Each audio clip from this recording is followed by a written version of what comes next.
I stood frozen in my childhood living room as my younger sister Sarah screamed, "Why don't you just disappear?" Her voice cracked with rage. My parents sat on the worn beige couch arms, cross-nodding in silent agreement. Sarah claimed my success as a nurse had ruined everything by making her look like a failure. When my father cleared his throat and said, "Maybe it's best if you leave Margaret," I didn't argue. I simply walked out the door, drove away in my Toyota Camry, and turned off my phone. 3 months later, I woke to 14 missed calls lighting up my screen. My hands trembled as I played the first voicemail. My mother's voice came through broken and desperate, something I'd never heard before. "Margaret, please, we need you. Something terrible has happened. Call me back."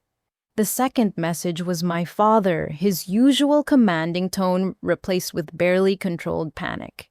"Margaret, this is serious. Pick up your phone right now." By the seventh message, even Sarah was crying. "I'm sorry. Okay, we need you. Please, come back." I sat on the edge of my bed in my small apartment trying to process what could have caused such a dramatic shift. 3 months of silence after they'd essentially disowned me. And now this avalanche of desperation. My finger hovered over the callback button, but something made me check Facebook first. The local news article hit me like a physical blow. Historic Riverside home destroyed in suspicious fire. The accompanying photo showed the charred remains of my childhood home, smoke still rising from the blackened framework. The article was dated 2 days ago. I scrolled through the comments, my stomach churning. Neighbors expressed shock and sympathy, but one comment caught my eye. Mrs. Patterson from down the street mentioned seeing my father at the Silver Creek Casino the night before the fire, losing badly, as usual. My phone rang again. This time I answered. Finally, my mother's voice was hoarse. "Margaret, we're ruined. The insurance company is refusing to pay. They say your father let the policy lapse. We have nothing. We're staying at the Sunrise Motel and we can barely afford that. We need $50,000 or we'll be on the street." "Mom, I tried to warn you about Dad's gambling 6 months ago. You told me to mind my own business." "This isn't the time for 'I told you so,' Margaret. We're your family." The word family stuck in my throat. 3 months ago, they'd made it clear I wasn't welcome in theirs.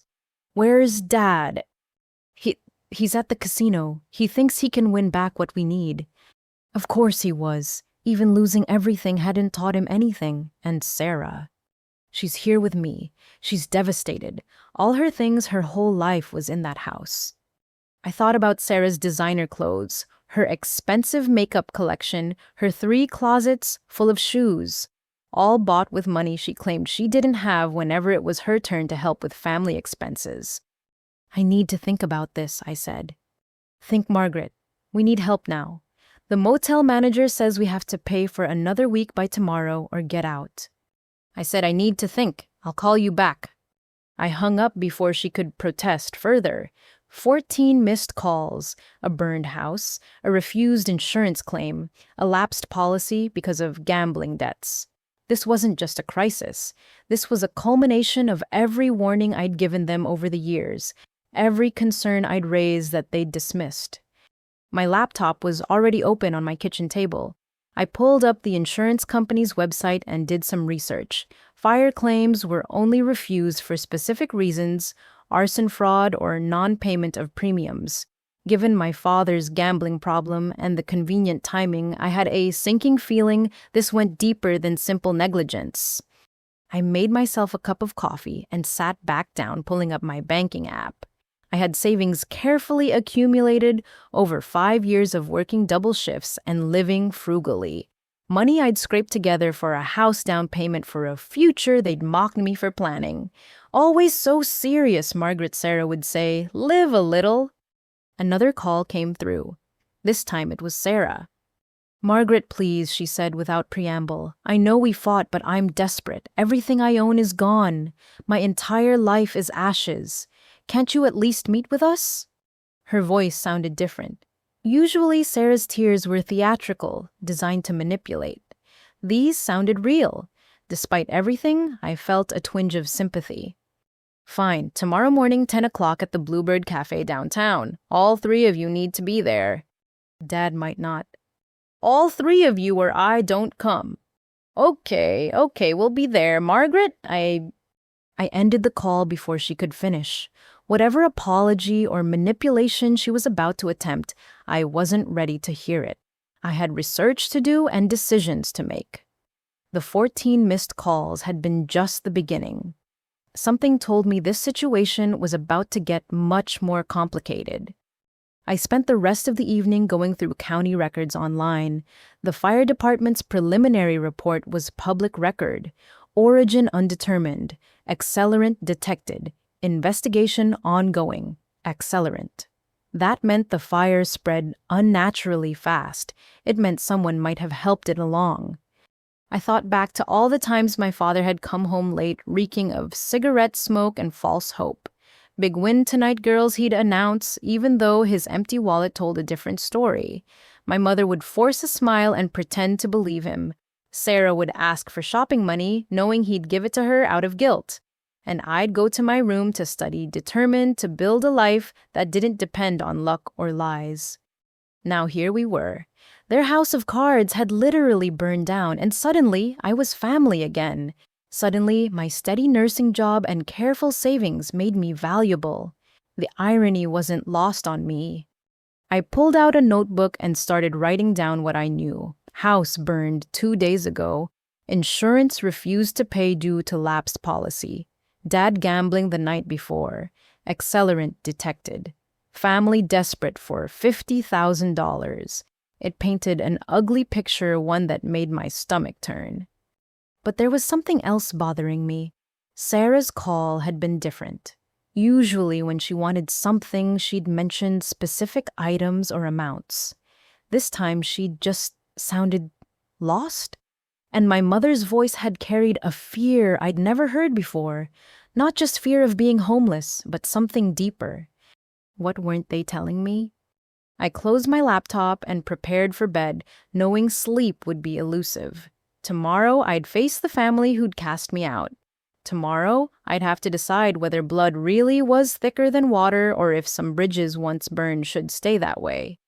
As I lay in the darkness, one thought kept circling.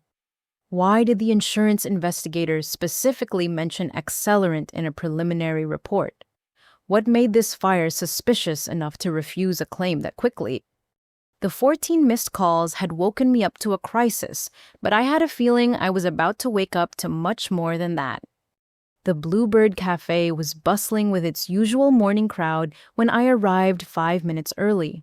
I chose a corner booth where I could see the door and waited. They walked in together at exactly 10, looking like refugees from their former life. My father's usually pressed shirt was wrinkled, my mother's perfect makeup was absent, and Sarah wore the same designer jeans she must have been wearing during the fire now with visible wear. They slid into the booth across from me. No hello, no, how have you been? Just 3 pairs of eyes carrying a mixture of desperation and something that might have been shame. Coffee, the waitress asked. We all nodded. Once she left, my father leaned forward. Margaret, we need to discuss the family situation. The family situation, I repeated. Is that what we're calling it? My mother placed a hand on his arm. Please, let's not fight. We're here because we need each other. No, you're here because you need money. Let's be honest about that. Sarah flinched but stayed silent, which was unusual enough to be noteworthy. Fine, my father said, his jaw tightening. We need financial help. The house is gone. Insurance won't pay because I missed a few payments. We have nothing. Is that what you want to hear? A few payments. Dad, they don't refuse claims for missing 1 payment. How long has the policy been lapsed? He looked away. 6 months. The waitress returned with our coffees. We sat in silence until she left again. 6 months, I said, and you kept living there knowing you had no insurance. What if someone had been hurt? What if there had been a gas leak or electrical fire? We were going to catch up, my mother interjected. Your father had a system. A system? You mean gambling? I don't have to sit here and be lectured by my own daughter. My father started to rise. Sit down, I said quietly. You asked for this meeting. You'll hear what I have to say. Surprisingly, he sat.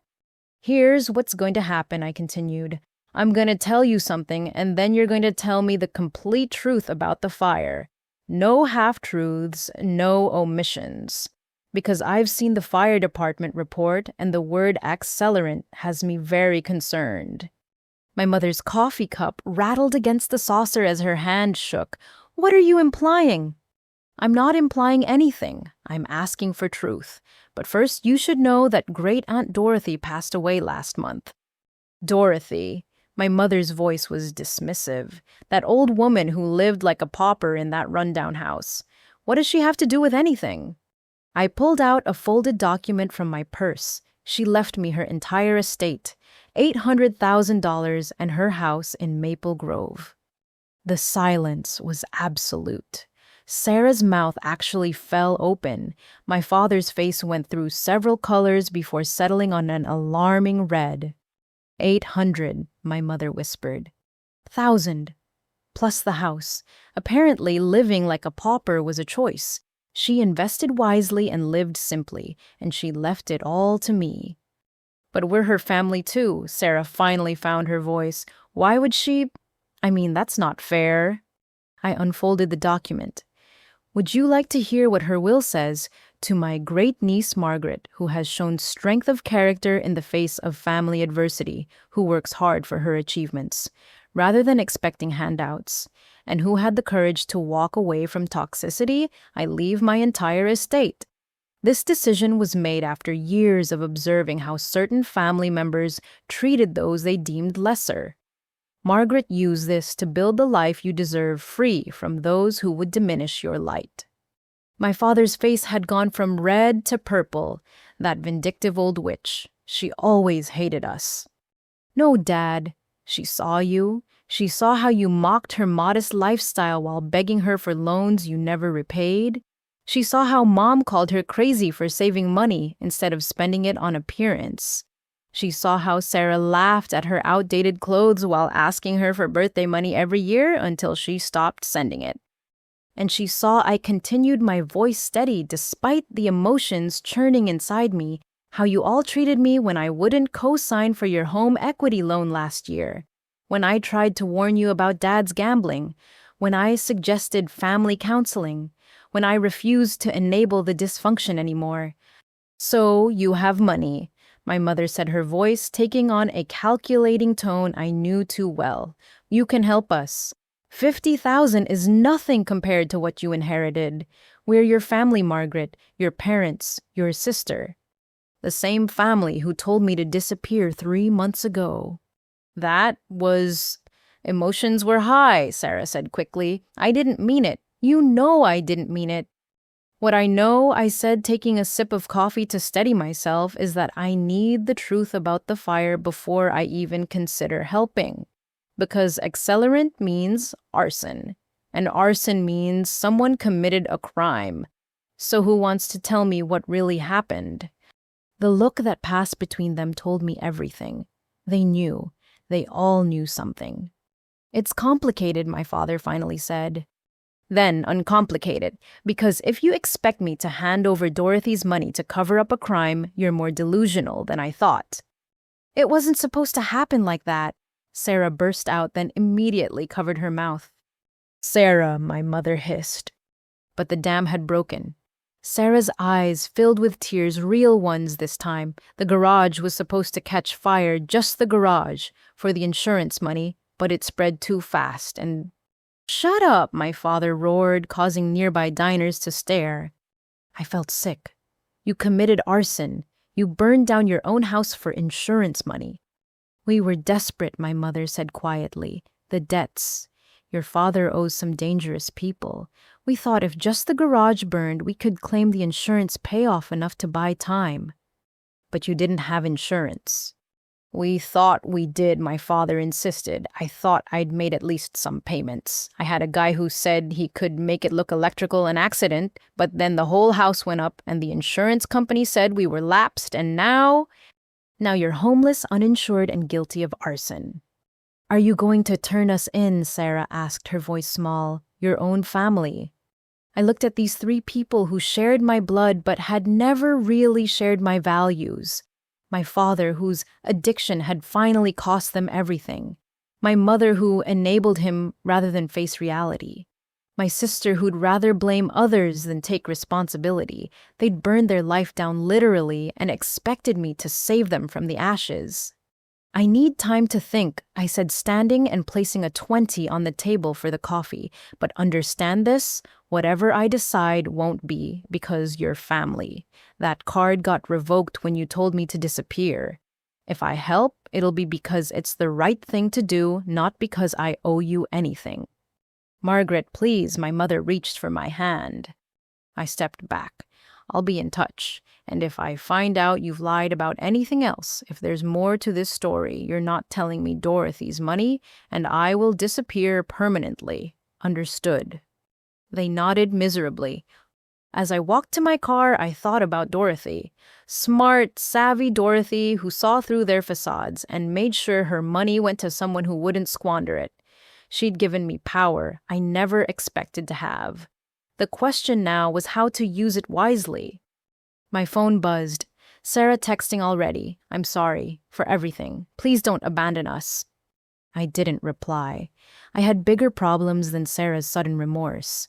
My family hadn't just hit rock bottom. They deliberately set fire to it. And somehow I knew this was only the beginning of the secrets about to surface. The $800,000 in my bank account felt heavier than any burden I'd carried before. Dorothy had given me the resources to help them, but she'd also given me something more valuable, the freedom to choose whether they deserved it. As I drove away, one thought dominated. What else were they hiding? The pounding on my apartment door at midnight jolted me from an uneasy sleep. Through the peephole, I saw Sarah swaying slightly, her makeup smeared, clearly intoxicated. Please, Margaret, she slurred when I didn't immediately open. I need to tell you something. Against my better judgment, I let her in. She stumbled to my couch and collapsed, reeking of vodka and desperation. They don't know I'm here, she said, attempting to focus on my face. Mom and Dad, they'd kill me if they knew what I'm about to tell you. I made her a cup of strong coffee and sat in the chair across from her, maintaining distance. What's going on, Sarah? She laughed, a broken sound that had nothing to do with humor. Everything's falling apart, but it's been falling apart for years. You got out before you could see how bad it really was. The fire is nothing. That's just the latest disaster. She took a shaky sip of coffee. I've been stealing from them, from Mom and Dad, for 3 years. The confession hung between us like a physical presence. I kept my expression neutral, waiting. $30,000, maybe more. I lost count. Tears streamed down her face, taking the last of her mascara with them. Shopping addiction, they call it, like it's a real thing. But it is. It's real, and it's destroyed everything. They don't know. They started to suspect. Last month, Dad noticed discrepancies in their bank statements. Mom found credit card bills I'd hidden. She wiped her nose with her sleeve, abandoning any pretense of composure. So I did what I always do. I blamed you. Me, I haven't lived there in over a year. I told them you must have taken the money before you moved out, that you'd been secretly accessing their accounts. Dad wanted to believe it because he was so angry at you for refusing to co-sign that loan.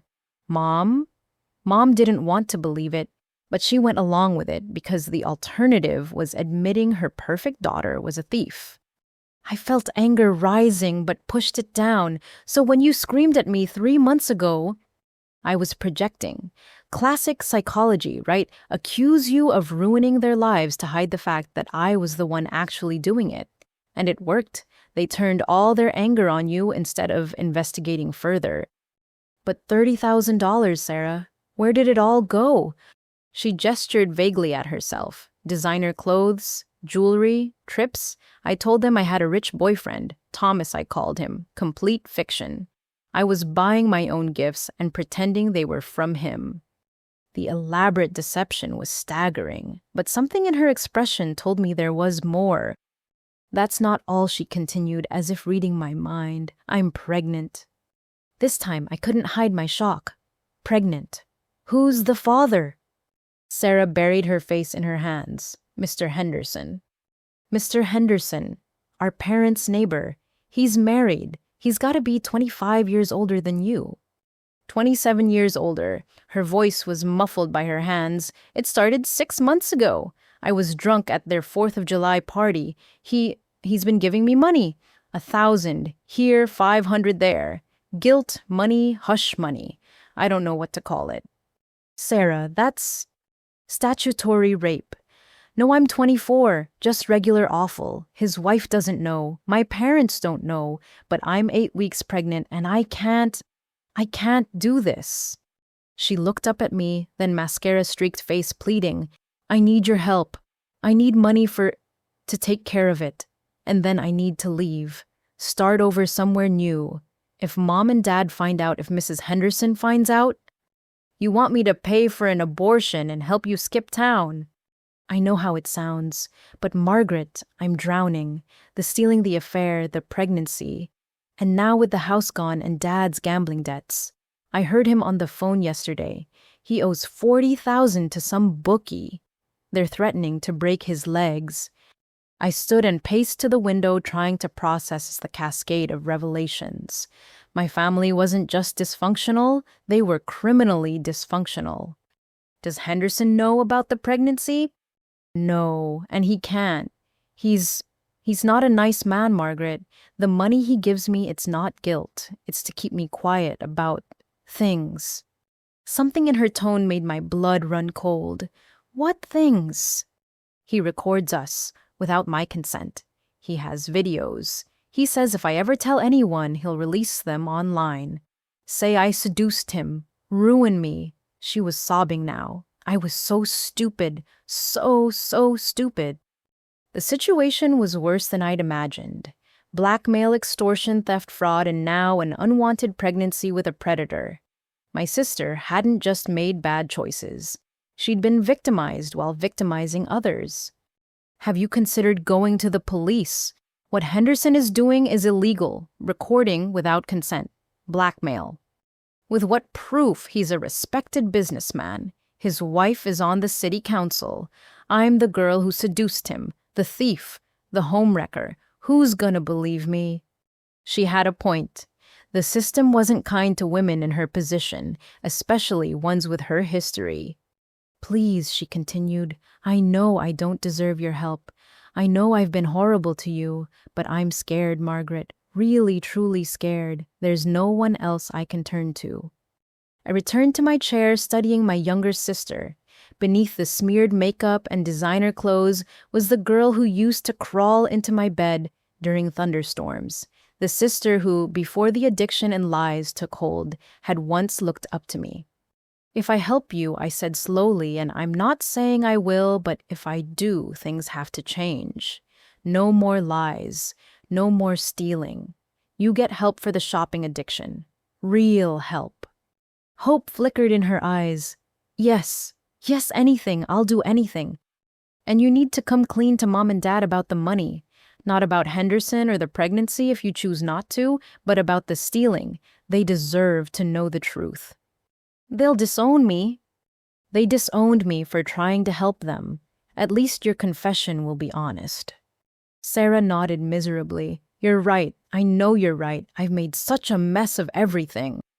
What about Henderson? He can't get away with what he's doing. I just want it to end. I want to get away from him, from this town, from everything. Is that cowardly? It's survival. But Sarah, he'll do this to someone else. I know. Fresh tears fell. I think about that. But I can't. I'm not strong like you, Margaret. I can't fight him. We sat in silence for a moment. Outside, a siren wailed in the distance. The city never slept, and neither, it seemed, did family crises. I'll help you, I finally said, with the medical costs and finding somewhere safe to stay while you figure things out. But there are conditions. Anything. First, you write down everything. The theft. The affair Henderson's blackmail all of it, sealed and given to my attorney. If you ever go back to stealing or if Henderson tries anything, we have documentation. She nodded quickly. Second, you get into therapy immediately, not just for the shopping, but for everything. You've been victimized, but you've also victimized others. That cycle ends now. I understand. Third, you tell mom and dad about the money within the week. I'll be there when you do if you want support, but it has to come from you. They'll hate me. They'll be hurt, but lies are what got us all here. It's time for truth. Sarah reached across and grabbed my hand. For the first time in years, the gesture felt genuine rather than manipulative. I'm sorry, she whispered, for blaming you, for the screaming, for everything. You didn't ruin our lives. We did that all on our own. We all make choices, I said. The question is what we do once we realize they were the wrong ones. As I helped Sarah call an Uber, gave her water and aspirin for the inevitable hangover, I thought about the tangled web our family had woven. Gambling, addiction, insurance fraud, theft, blackmail, and now an unwanted pregnancy. Dorothy's inheritance had given me the means to help, but each revelation made me wonder if I was enabling rather than healing. After Sarah left, I double-locked my door and returned to bed, though sleep wouldn't come. In less than 24 hours, I'd gone from estranged daughter to keeper of family secrets that could destroy what was left of us. The 14 missed calls had been a cry for help, but I was beginning to understand it was also a warning. Some families, when they fall apart, take everyone down with them. The call came at 7 a.m. from a number I didn't recognize. I almost didn't answer, but something made me pick up. Margaret, this is your Uncle Pete, your father's brother. We need to talk. I hadn't heard from Pete in 5 years, not since the family Christmas that ended with him and my father in a physical fight over money. How did you get my number? That's not important. What's important is that I know about the fire and I know your father's in deep trouble, deeper than you realize. Can we meet? An hour later, I sat across from Pete at a diner on the outskirts of town. He looked older, grayer, but his eyes were sharp as ever. I'll cut straight to it, he said, after ordering coffee. Your father's been embezzling from the family construction business for the past 7 years. Almost $200,000. I set down my coffee cup carefully. What family construction business? Dad works in middle management at a logistics company. Pete laughed bitterly. That what he told you? Typical Robert. No, Margaret. Our father, your grandfather, left us partners in Riverside Construction when he died 10 years ago. 50-50 split. Only your father decided his 50 wasn't enough. I don't understand. If he's been stealing for 7 years, why haven't you pressed charges? Family, misplaced loyalty, stupidity, pick your reason. I kept thinking he'd come clean, make it right, but then the fire happened. Pete leaned forward. I've got a friend in the fire department. That fire wasn't just arson, Margaret. It was a professional job. The accelerant pattern, the point of origin, all of it points to someone who knew what they were doing. You think Dad hired someone to burn the house? I know he did. I also know the guy he hired. Pete pulled out his phone and showed me security footage from a gas station. This is from the night before the fire. That's your father's car, and that's Tommy Torino getting out of the passenger seat. Tommy's a known arsonist. Did 5 years for burning down a warehouse in Columbus. My hands felt numb. Do the police know? Not yet. I wanted to talk to you first. See, here's the thing. If I go to the cops, your father goes to prison for embezzlement and arson. Your family loses everything. But if we handle this differently... What do you want, Uncle Pete? He smiled, but it didn't reach his eyes. Justice. But I'm willing to be flexible about what that looks like. Your father signs over his half of the business to me, pays back what he stole over time, and I don't go to the police. $200,000. How could he possibly pay that back? That's where you come in. I heard about Dorothy's inheritance. Smart woman leaving it to you instead of them. You'll help your father clear his debt, I let him walk away clean. You're blackmailing me. I'm offering a solution. Your father committed multiple felonies. I'm giving him a chance to avoid prison. That's more than he gave me when he was stealing money that was rightfully half mine. I thought about Sarah's confession, about the 30,000 she'd stolen, about Henderson and the pregnancy. Now this. He doesn't know, you know, does he? Not yet, but Margaret, there's more. The business your father's been stealing from, it's worth over 2 million now. We've got contracts with the city, the state. He's been sabotaging deals to cover his tracks, costing us hundreds of thousands in lost revenue. Other employees have noticed. It's only a matter of time before someone else connects the dots. Why should I believe you? You and Dad have been at each other's throats my whole life. Pete pulled out a thick folder.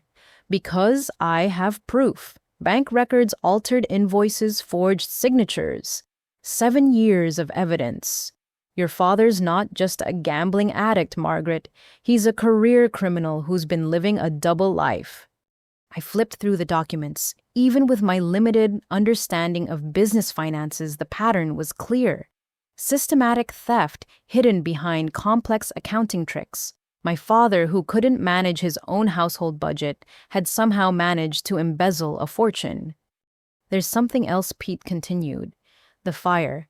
I think he was trying to destroy evidence. We keep backup documents at the house from the early days of the business. Papers that could prove the embezzlement goes back even further. Convenient, they all went up in smoke. But he didn't know the insurance had lapsed. Or did he think about it? No insurance means no investigation into the cause.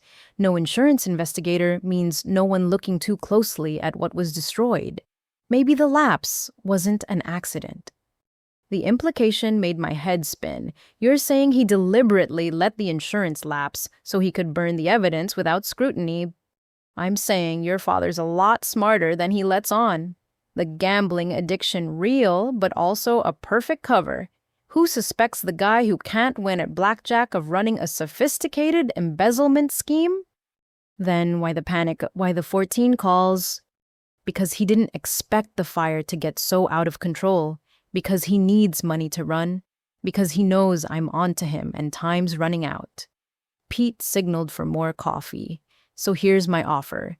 You pay back half of what he stole, 100,000, and sign an agreement that your family won't contest me taking full control of the business. In exchange, I don't press charges and your father stays out of prison. And if I refuse, then I go to the police today. Your father gets arrested for embezzlement, insurance fraud, and arson.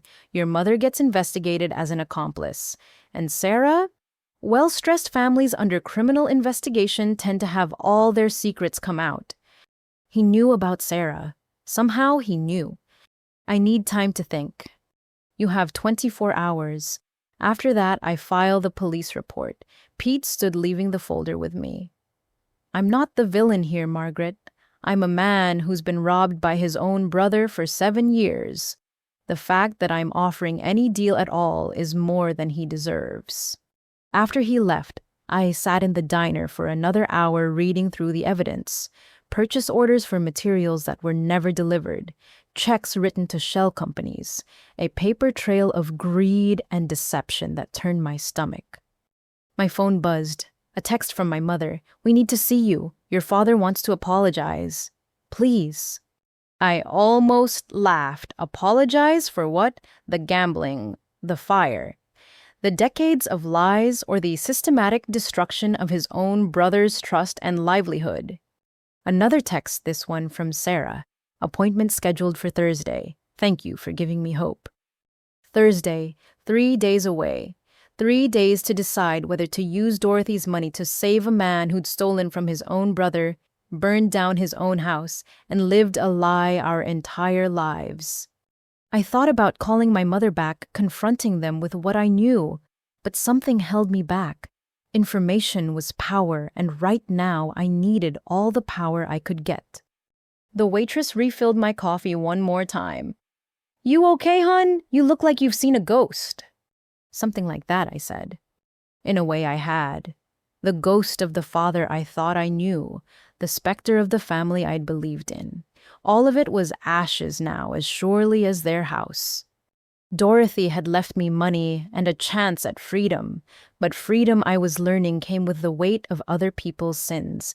The question was whether I'd let those sins drag me down or use them to finally break free. 24 hours to decide. 24 hours to choose between justice and family, between Pete's blackmail and my father's crimes. 24 hours to figure out if saving them was worth sacrificing everything Dorothy had wanted for me. I paid for my coffee and left the folder heavy in my hands. The 14 missed calls had started this avalanche. Now I had to decide whether to let it bury us all or find a way to climb out of the debris. The 24-hour deadline from Uncle Pete weighed on me as I drove home. I needed more information before making any decision, and something about my mother's desperate texts didn't sit right. She'd always been the passive one, standing behind my father's choices, but her messages carried an urgency that felt different. I decided to do some investigating of my own. If Pete could dig up dirt on my father, maybe I could understand the fuller picture. I started with public records property searches, anything that might explain how a middle-class family with a gambling problem had survived this long. What I found made me pull over to the side of the road. There was a property deed in my mother's maiden name, Ellen Fitzgerald. A rental property in Ashford, 2 hours north.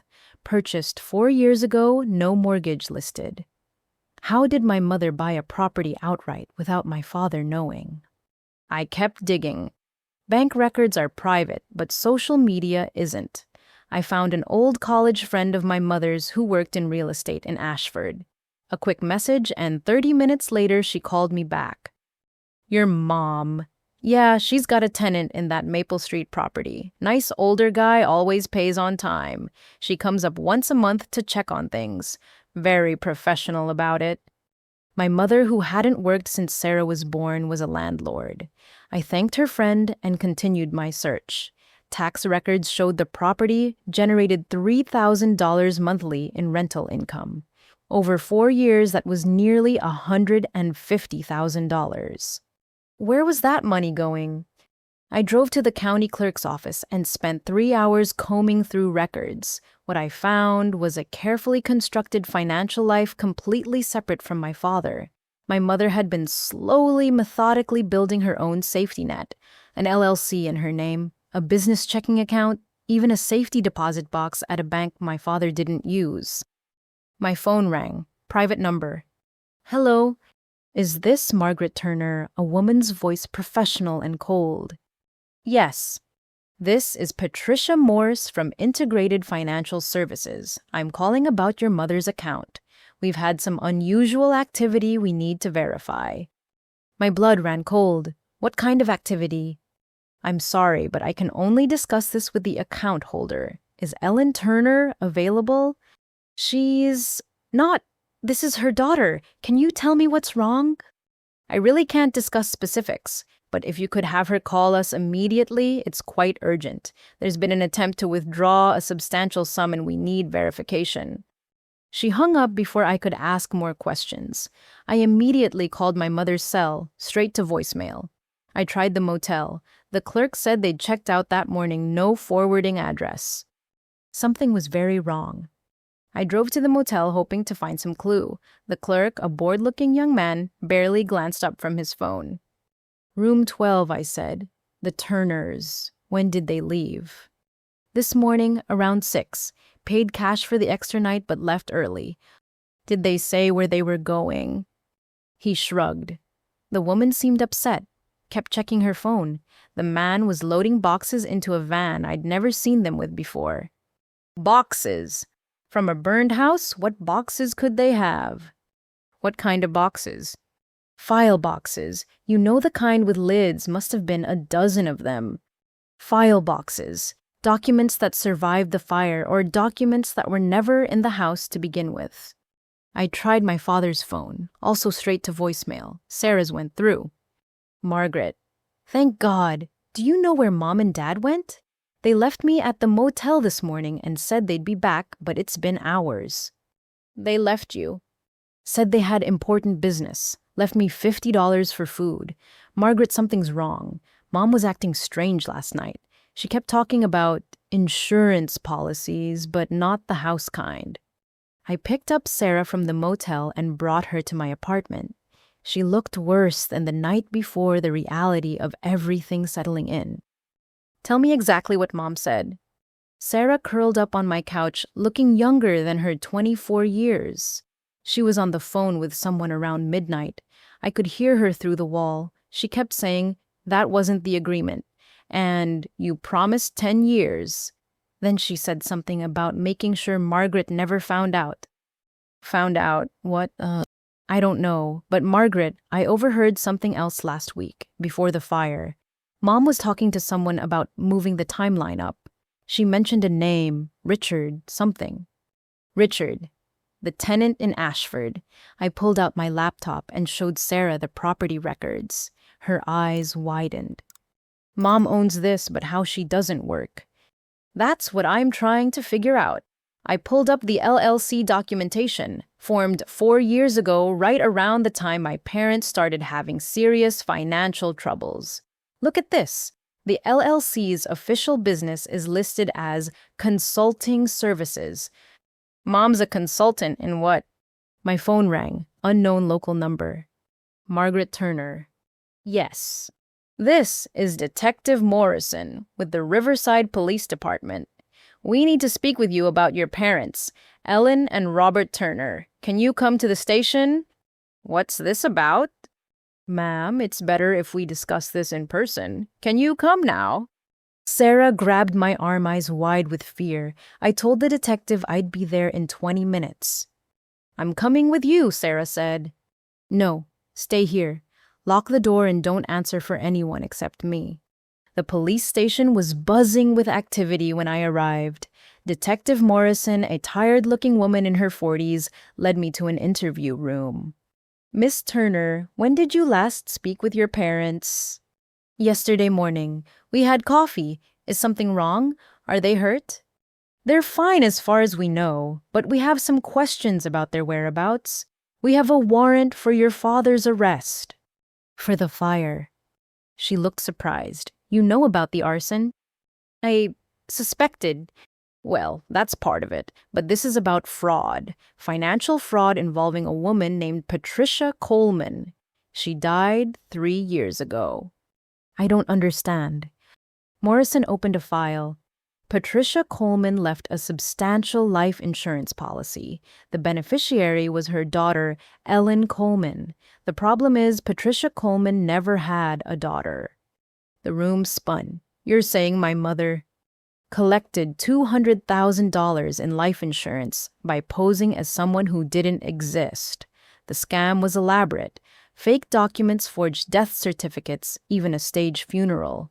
Your mother, it seems, has been living multiple lives. But she's Ellen Turner. I've seen her birth certificate. Have you really? Because according to our investigation, Ellen Turner died in infancy 47 years ago. Your mother assumed her identity when she was 18. I gripped the edge of the table. That's impossible. My grandparents, they would have known. The woman you knew as your maternal grandmother, also not who she claimed to be. This goes deep, Miss Turner. We believe your mother has been running long-term fraud schemes for decades. The property in Ashford purchased with proceeds from the Coleman fraud. Everything I thought I knew was crumbling. My mother, the quiet woman who baked cookies and attended PTA meetings, was a career criminal with a stolen identity. The financial services company called me today, said there was unusual activity on her account. Morrison leaned forward. She's trying to run, probably attempting to liquidate everything. That's why we need to find her quickly. Do you have any idea where she might go? I thought about the file boxes, the late-night phone calls, the mention of Richard. She has a tenant in Ashford. Richard. Maybe she went there. We'll check it out. Morrison slid a business card across the table. If she contacts, you call immediately. I know this is shocking, but your mother is facing serious federal charges. Identity theft, insurance fraud, potentially money laundering. Your father's arson is almost minor compared to what she's done. I left the station in a daze. My mother wasn't my mother. Her entire existence was a lie built on stolen identities and fraudulent schemes. No wonder she'd been building a separate financial life. She'd been preparing to run for years. When I got back to my apartment, Sarah was pacing anxiously. What happened? What did the police want? I told her everything. Watched her face go from confusion to shock to a kind of numb acceptance. So Mom's a criminal mastermind that actually makes sense. She always knew exactly how much money everyone had always had these intuitions about financial stuff. Remember how she always paid cash for everything? Sarah, our mother isn't even our mother. She's someone else entirely. But she raised us. She took care of us. Does it matter what her real name is? It matters that our entire life is built on lies. It matters that she's been planning to abandon us. Sarah's phone buzzed. She looked at the screen and gasped. It's from Mom. Don't trust the police. Everything I did was for you girls. The truth about your father is in the safety deposit box at First National. Box 447. The key is in Dorothy's old jewelry box. I love you both. Be safe. That's it. That's all she says after destroying our entire understanding of reality. Sarah was already moving. Where's Dorothy's jewelry box? In my closet. But Sarah, we should call the detective. No, we find out what's in that box first. Mom might be a fraud, but she's still our mother. She said the truth about Dad is in there. Don't you want to know? I did want to know. Despite everything, or maybe because of it, I needed to understand the full scope of the lies I'd been living. I retrieved Dorothy's jewelry box, finding a small key hidden in the velvet lining. Tomorrow morning, I said. First thing, we go to the bank and find out what else our parents have been hiding. Sarah nodded, then surprised me by taking my hand. At least we have each other. That's real, right? We're really sisters. We're really sisters. I confirmed, though, even that felt uncertain now. In a family built on lies, was anything true? As we sat together in my small apartment, two women discovering their entire history was fiction. I thought about the 14 missed calls that started all this. They hadn't just been calling for help. They'd been calling because their house of cards was finally collapsing, and they needed someone to blame for the fall. Tomorrow, we'd open that safety deposit box. Tonight, we grieved the family we thought we had and tried to prepare for whatever truth awaited us. The next morning arrived with chaos. Sarah and I had planned to go to the bank as soon as it opened, but at 6:45 my doorbell rang repeatedly, accompanied by aggressive knocking. Through the peephole, I saw a woman in her 50s, perfectly styled blonde hair trembling with rage. Mrs. Henderson. I know you're in there, she shouted. Open this door right now or I'll call the police. Sarah had gone pale at the first knock. Don't open it, she whispered. But Mrs. Henderson's next words changed everything. I have videos of your sister. The whole neighborhood's gonna see what kind of whore she is. I opened the door but kept the chain on. Mrs. Henderson! Please, calm down. Calm down. Your slut sister has been sleeping with my husband. I have proof. Security cameras from my own home showing her sneaking in and out. She held up her phone, waving it wildly. Everything's recorded, everything. Let's discuss this inside quietly, I said, worried about my neighbors. Oh, now you want quiet? After your sister destroyed my marriage? She was screaming now. 28 years, 3 children, and he throws it all away for a little tramp who's young enough to be his daughter. I heard footsteps on the stairs. Several of my neighbors had emerged, drawn by the commotion. This was spiraling fast. Mrs. Henderson, Sarah is here. Would you like to come in and talk? Just talk. Her face contorted with fresh fury. She's here, that shameless bitch is here. She started pushing against the door. That's when things went from bad to worse. Mr. Henderson appeared at the top of the stairs, disheveled and breathing hard. He'd clearly run here. Patricia, stop this, he commanded. Come home, now. Don't you dare, she whirled on him. Don't you dare try to control me after what you've done. What I've done? His face darkened. You want to discuss what people have done? Should we talk about your affairs? The pool boy, the tennis instructor, your personal trainer.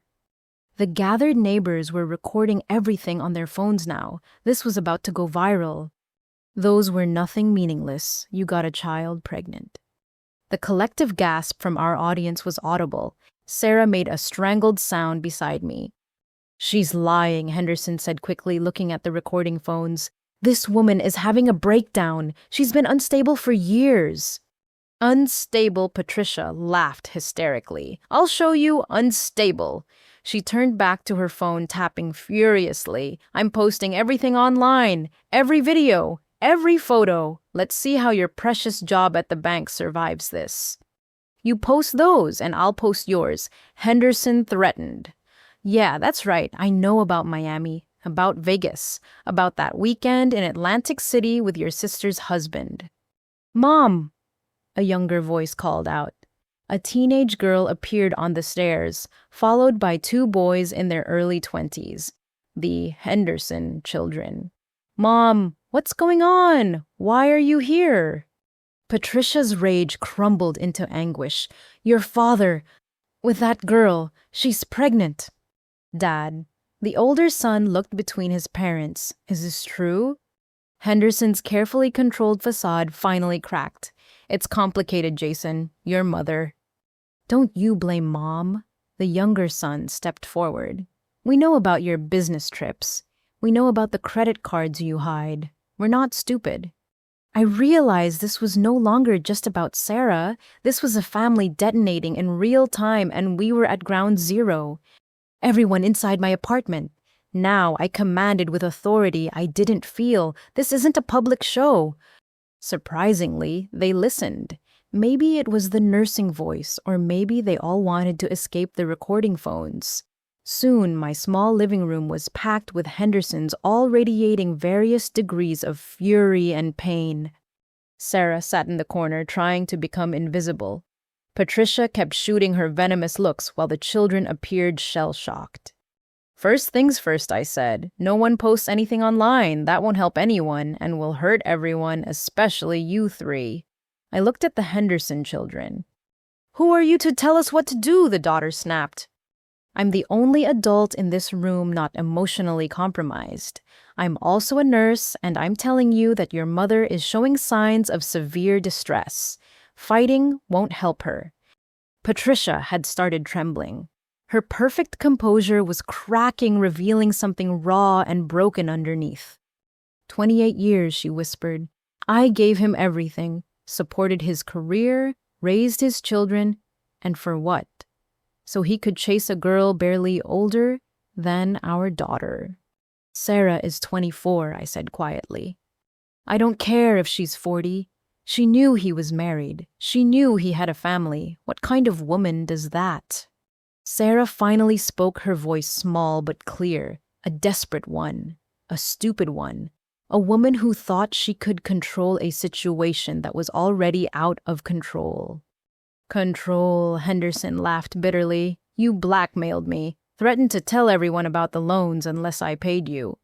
What loans? Patricia's head snapped toward her husband. The room went silent. Henderson realized he'd said too much. The business loans, Sarah said, suddenly finding her courage. The ones he took out forging your signature, Patricia. The ones he used to cover his gambling debts. That's how this started. He begged me not to tell you, offered me money to keep quiet. Then it became something else. You're lying, Henderson snarled. Sarah pulled out her phone. I have copies of everything. The forged signatures, the loan documents, the bank statements showing withdrawals at casinos.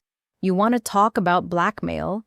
Let's talk about the videos you took without my consent, the ones you threatened to release if I ever told the truth. The Henderson children were staring at their father in horror. This wasn't just infidelity. This was a cascade of crimes and betrayals. Dad, Jason said quietly, tell us she's lying. Henderson's silence was damning. "Oh my God," the daughter whispered. "Oh my God, it's true. You're a monster." "Emily, you don't understand." "I understand enough." Emily was crying now. "I understand you betrayed Mom, committed fraud, and filmed that. You're disgusting." Patricia had gone very still. When she spoke, her voice was deadly calm. "The house is in my name. The primary accounts are in my name. Your father made sure of that for tax purposes. As of this moment, you have no home, no money, no family." "Patricia, be reasonable." "Reasonable. I've been reasonable for 28 years while you gambled, cheated, and lied. No more." She turned to Sarah.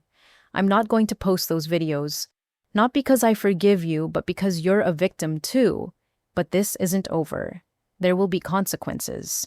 "I know," Sarah said quietly. "I'm getting help, and I'm not keeping the pregnancy. I'm taking care of it tomorrow."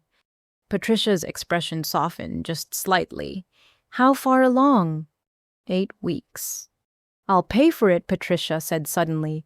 Everyone stared at her in shock. "You're practically a child yourself, and no baby deserves to be born from this disaster. I'll pay for the procedure and for therapy after. Consider it my divorce settlement to you." Henderson started to protest, but Jason grabbed his arm. "Dad, shut up. Just shut up for once." "We're leaving," Patricia announced. "Children, we're going to your grandmother's. Your father can find somewhere else to live. Permanently." As they filed out, Emily paused by Sarah. "I don't forgive you," she said, "but I'm sorry for what he did. No one deserves that." After they left, my apartment felt hollow. Sarah was sobbing quietly, the weight of everything finally crushing her bravado.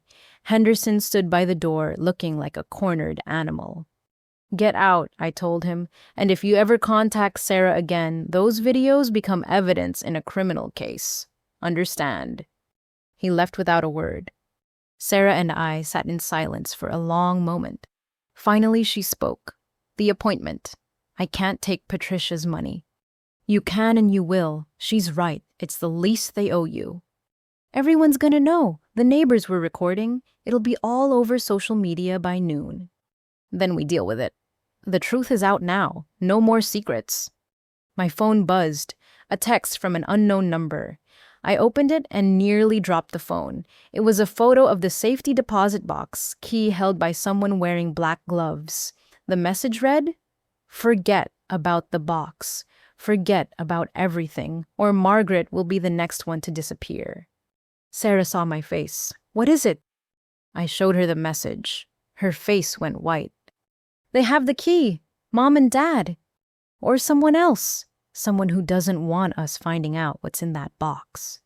What do we do? I thought about everything that had happened. The lies, the crimes, the scandals erupting like volcanoes. My family wasn't just dysfunctional. They were dangerous. And someone, maybe multiple someones, wanted to keep their secrets buried. "We go to the police," I decided. "Show them everything. The text, the key, all of it.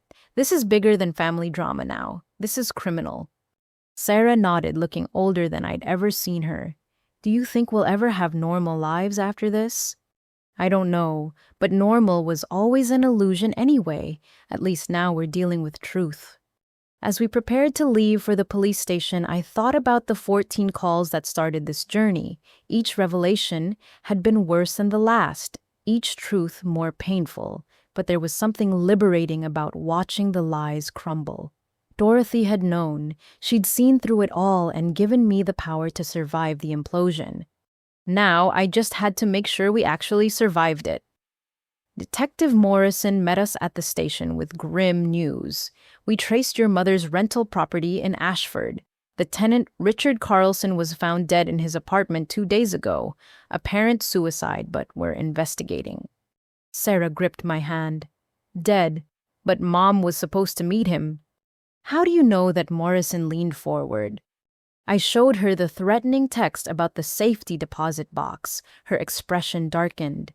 "This changes things. Your mother might not be running. She might be in danger." Or she might be dangerous, I said. You told me she's been running frauds for decades. Maybe Richard knew too much. Morrison nodded slowly. We found something interesting in Carlson's apartment. Financial records going back 15 years. Your mother wasn't just his landlord. They were partners. He helped create false identities, forge documents.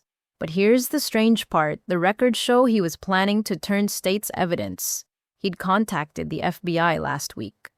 So Mom killed him. Sarah's voice was barely a whisper. We don't know that, but the timing is suspicious. The fire at your house, Carlson's death, your mother's disappearance. It's all connected. Morrison pulled out an evidence bag containing a phone. This was Carlson's. There are dozens of texts between him and your mother over the past month. She was paranoid, convinced someone was watching her. Who would be watching her? According to these messages, she believed your father had hired someone, said he'd found out about her other life and was planning something. The last message from her was the night of the fire. It's happening. They're coming. Trust no one. I felt a chill. Detective, what if the fire wasn't just about insurance fraud? What if it was about destroying evidence of my mother's crimes? That's what we're thinking. But here's where it gets complicated. We pulled your father's phone records. The night of the fire, he received a call from a burner phone. The call lasted 47 minutes. Right after that, he met with Tommy Torino, the arsonist. Yes, but Torino's in custody now and he's talking. Says your father didn't just want the garage burned, he wanted the whole house destroyed. Said it was the only way to save his family from her. Sarah and I exchanged confused looks. Save us from Mom. Morrison pulled out another file. We've been investigating your mother for 3 years. The FBI has a task force dedicated to a fraud ring operating across 7 states. Your mother, or whoever she really is, appears to be a key player. They call her the Ghost because she's so good at disappearing. 3 years, and you're just now telling us? We didn't have enough evidence to move. Plus, we could never figure out if Ellen Turner was a victim or a perpetrator. Now we know she's both a criminal who might have become someone else's target. Whose target? That's what we're trying to figure out. Someone sent you that text. Someone has that safety deposit box key. Someone wanted us to find Carlson's body when we did. Morrison's phone buzzed. She read the message and her face paled. We just got a hit on your mother's car. It was found abandoned at Riverside Park. There's blood on the driver's seat. The room spun. Despite everything, she was still my mother. Is she... We don't know. Crime scene techs are en route. But I need you both to think. Did your mother have enemies? Anyone who might want to hurt her. Besides the FBI, I said bitterly. I'm serious. In her messages with Carlson, she mentioned someone from her past, called them the accountant, said if they ever found her, she was dead. Sarah suddenly straightened. Wait, last year Mom got really paranoid for about a month. Remember Margaret? She installed all those security cameras, changed the locks twice. Said she thought someone was following her. I wasn't living there then, but she mentioned it. Said Dad was making her anxious with his behavior. Morrison made notes. We'll pull footage from those cameras if any survived. Meanwhile, I need you both in protective custody. If someone took your mother... No, I interrupted. We're not hiding. Sarah has a medical appointment tomorrow that can't be missed, and I'm not letting fear control our lives. Margaret, Sarah said quietly. Maybe we should listen. My phone buzzed. Unknown number. Morrison gestured for me to answer while she set up a trace. Hello. The voice was electronic disguised. Margaret Turner, you have something I want. Who is this? Your aunt's inheritance. All of it. Transferred to an account I'll provide. You have 48 hours or your mother dies. I don't even know if she's alive. Oh, she's alive. For now. There was a pause, then my mother's voice weak and frightened. Margaret, don't do it. Don't give them a scream, cut her off. Mom. The electronic voice returned. 48 hours. I'll contact you with instructions. No police or she dies badly. The line went dead. Morrison was already on her radio coordinating units. We got a partial trace. Downtown area, but they're using signal bouncing. Professional. They want Dorothy's money, I said numbly. $800,000 for my mother's life. It's not that simple, Morrison said. This feels personal. Someone who knows about the inheritance, knows about your family's crimes, has the resources to kidnap someone like your mother. This isn't random. The accountant. Possibly, or someone else from her past. Your mother's been living lies for so long, she probably has dozens of enemies. Sarah was crying again. We have to save her. Whatever she's done, she's our mom. We'll do everything we can, Morrison promised, but I need complete honesty. Is there anything else you haven't told me? Any other secrets that might help? I thought about the safety deposit box, the key now in unknown hands. The threatening text mentioned making Margaret disappear next. Why me specifically? Morrison studied me. You're the one with the money, the one who got out, the one Dorothy trusted. In someone's eyes, you might be the biggest threat. Threat to what? That's what we need to figure out. In the meantime, I'm assigning protection to both of you. Officers will. A commotion in the hallway cut her off. An officer rushed in. Detective, we've got another body. Riverside Park near the abandoned car. My heart stopped. Mom. No, the officer said. Male, mid-40s. ID says Robert Turner. The floor seemed to shift. My father. That's impossible. He was with Mom. Morrison was already moving. We need to get to the scene. You two stay here with Officer Chen. Don't leave this building. After she left, Sarah and I sat in stunned silence. Our father was dead. Our mother was kidnapped. In 48 hours, I'd have to decide whether Dorothy's inheritance was worth a life, even a life built on lies. Margaret, Sarah said suddenly, what if this isn't about Mom's crimes? What if it's about something else entirely, something we don't know yet? I stared at the evidence board Morrison had left visible. Photos of our burned house, Carlson's apartment, financial records, false identities, a web of deception spanning decades, and we were trapped in the center. Then, we better figure it out fast, I said, because in 48 hours, nothing we know or don't know will matter if we can't save her. Officer Chen brought us coffee and tried to make small talk, but our minds were racing. Somewhere in the tangle of lies was a truth worth killing for. We just had to find it before the deadline. And before Margaret became the next one to disappear. The call from Detective Morrison came 3 hours later. Your father's death wasn't recent. The ME estimates he's been dead for at least 2 days, since the night of the fire. I gripped the phone tighter. That's impossible. He met us for coffee yesterday morning. Margaret, I need you to think carefully. Are you absolutely certain it was your father? The question hit me like a physical blow. I replayed the meeting in my mind. The man at the coffee shop had looked like Dad, sounded like Dad, but there had been something off. The way he'd sat, the words he'd chosen. Oh my God, Sarah breathed beside me. She'd reached the same conclusion. It wasn't him. The man at the coffee shop wasn't Dad. Morrison's voice was grim. We're reviewing security footage from the cafe now. Whoever met with you was good. Professional makeup, studied mannerisms. This isn't amateur hour. But why impersonate him? To buy time. To control the narrative. To get close to you. Morrison paused. Margaret, we found something else. Your father's body showed signs of a struggle. Defensive wounds, he fought back. Against who? We're running DNA from under his fingernails, but there's more. We found a hidden compartment in his car. Inside were documents, recordings, evidence he'd been collecting. Your father wasn't just a gambling addict who burned his house down. He was trying to expose something. Expose what?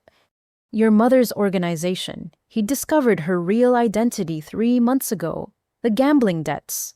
They were real, but he'd also been hiring private investigators, buying information. He was building a case. Everything clicked into place. The fight 3 months ago when they'd kicked me out, it wasn't really about me at all. It was Dad discovering Mom's lies and Mom deflecting by turning the family against me. He was trying to protect us, I whispered. In his way, yes. The recordings include conversations with Carlson. Your father offered him immunity if he testified against your mother, but someone got to them both first. Sarah grabbed my arm. The person who has Mom, they killed Dad and Carlson. That's our working theory. Someone's cleaning house, eliminating everyone who knew the truth, which puts you both in extreme danger. A knock at the interview room door interrupted us. Officer Chen entered with a laptop. Detective, you need to see this. Cafe footage. Morrison put us on speaker while she reviewed it. We could hear her sharp intake of breath. The impersonator. I know who this is. Who, I demanded. Marcus Webb. Former CIA, went private sector 15 years ago.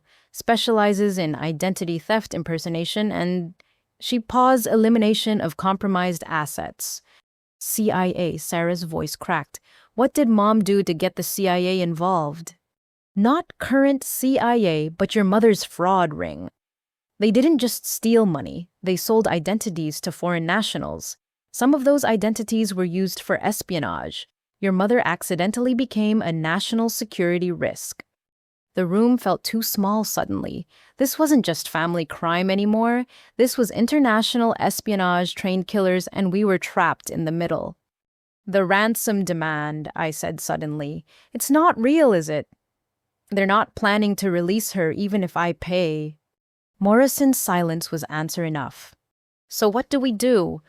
We use what your father left us. The recordings? The evidence. We figure out who hired Webb and why. Your father was smart, paranoid. If he hid one cache of evidence, there might be more. Where the house is gone. Think. Where would your father hide something important? Somewhere your mother wouldn't look somewhere meaningful to him. I closed my eyes, trying to remember the man my father had been before the gambling consumed him. He'd been an engineer once, methodical, precise. He'd loved puzzles especially. The storage unit, Sarah exclaimed. Dad had a storage unit for his old drafting equipment. Said he'd use it again someday when he went back to engineering. Mom always mocked him for paying the monthly fee. Morrison was already typing. Name of the facility. Secure Store on 8th Street, Unit B47. He made me memorize it once when he was drunk. Said it was important to remember where we came from. Within an hour, we were standing in front of the storage unit with a warrant and bolt cutters. Inside, behind boxes of old blueprints and drafting tools, was a safe. Inside the safe was everything. Photos of my mother with different identities spanning 20 years, bank records for accounts in a dozen names, and a journal in my father's handwriting documenting his discoveries.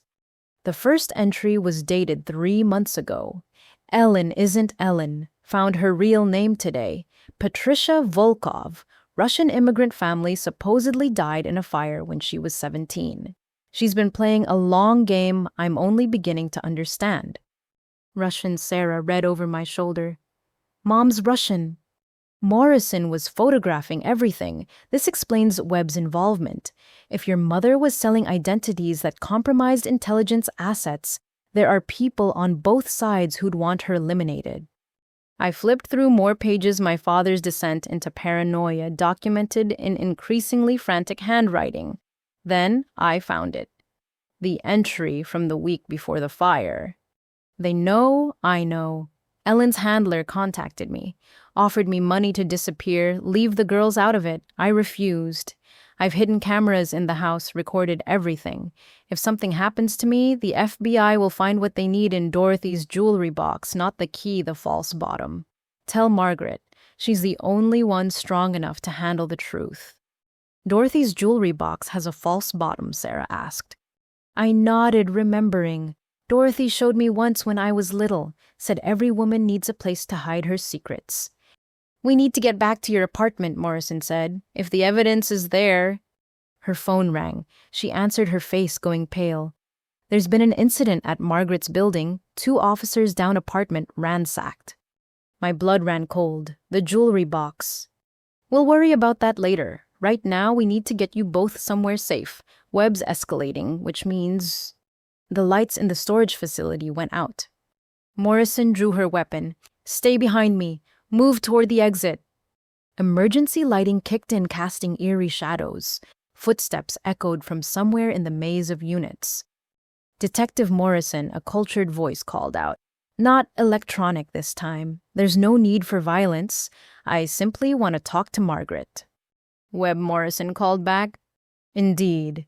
Your father was quite clever, Miss Turner. Hid things in multiple locations. But not clever enough. Where's my mother? I shouted. Safe. For now, though I must admit she's proven remarkably resilient. 20 years of living a lie gives one certain skills. Morrison whispered into her radio for backup, then called out, You're surrounded, Webb. It's over. His laugh was cold. Detective, I've been doing this since before you were born. I know exactly how many units are responding and how long I have. 4 minutes by my count. What do you want? I asked. Your father found something he shouldn't have. Not about your mother. We already knew about Patricia, about her handler, about the real organization she was feeding information to. That evidence needs to disappear along with everyone who might have seen it. I don't know what you're talking about. The handler, Miss Turner, your mother's CIA handler who went rogue 15 years ago, who's been selling secrets to the highest bidder using your mother's network. Your father found proof. That proof is worth far more than Dorothy's inheritance to the right people. Morrison's radio crackled. Units 2 minutes out. Time for me to go, Webb said. But consider this, Margaret. The ransom call was real, just not from me. Someone else has your mother. Someone who wants that evidence as much as I do. You have 24 hours to find it before they realize she doesn't have it. After that, footsteps retreated rapidly. Morrison started to pursue but stopped her duty to protect us, overriding the chase. Sirens filled the air as backup arrived, but Webb was gone, leaving only questions and the terrible certainty that we were running out of time. In my father's journal, his last entry was a single line.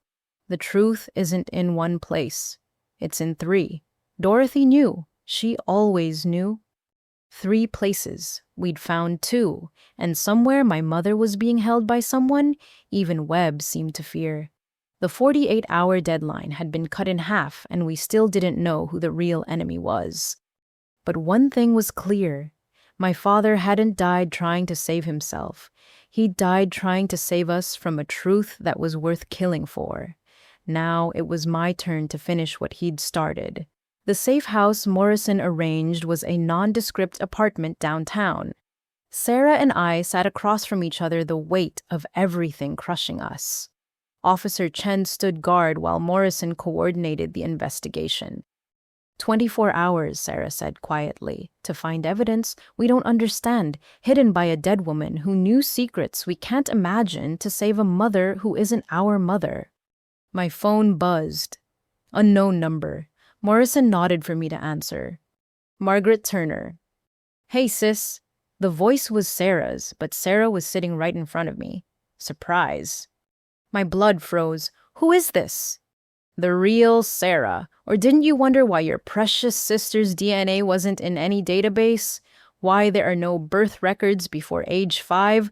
Mommy swapped us Margaret. Your real sister died in a fire 20 years ago, and she took me instead, raised me as her own.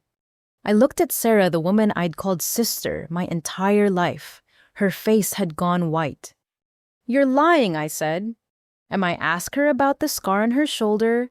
The one she says is from falling off a bike. It's actually from the fire that killed your sister. I know because I was there. I was the neighbor's kid who survived. Sarah's hand went involuntarily to her shoulder. What do you want? I managed. What's mine? 20 years of being someone else's daughter while my real family thought I was dead. But I've been watching, waiting, learning all the family secrets. You have our mother.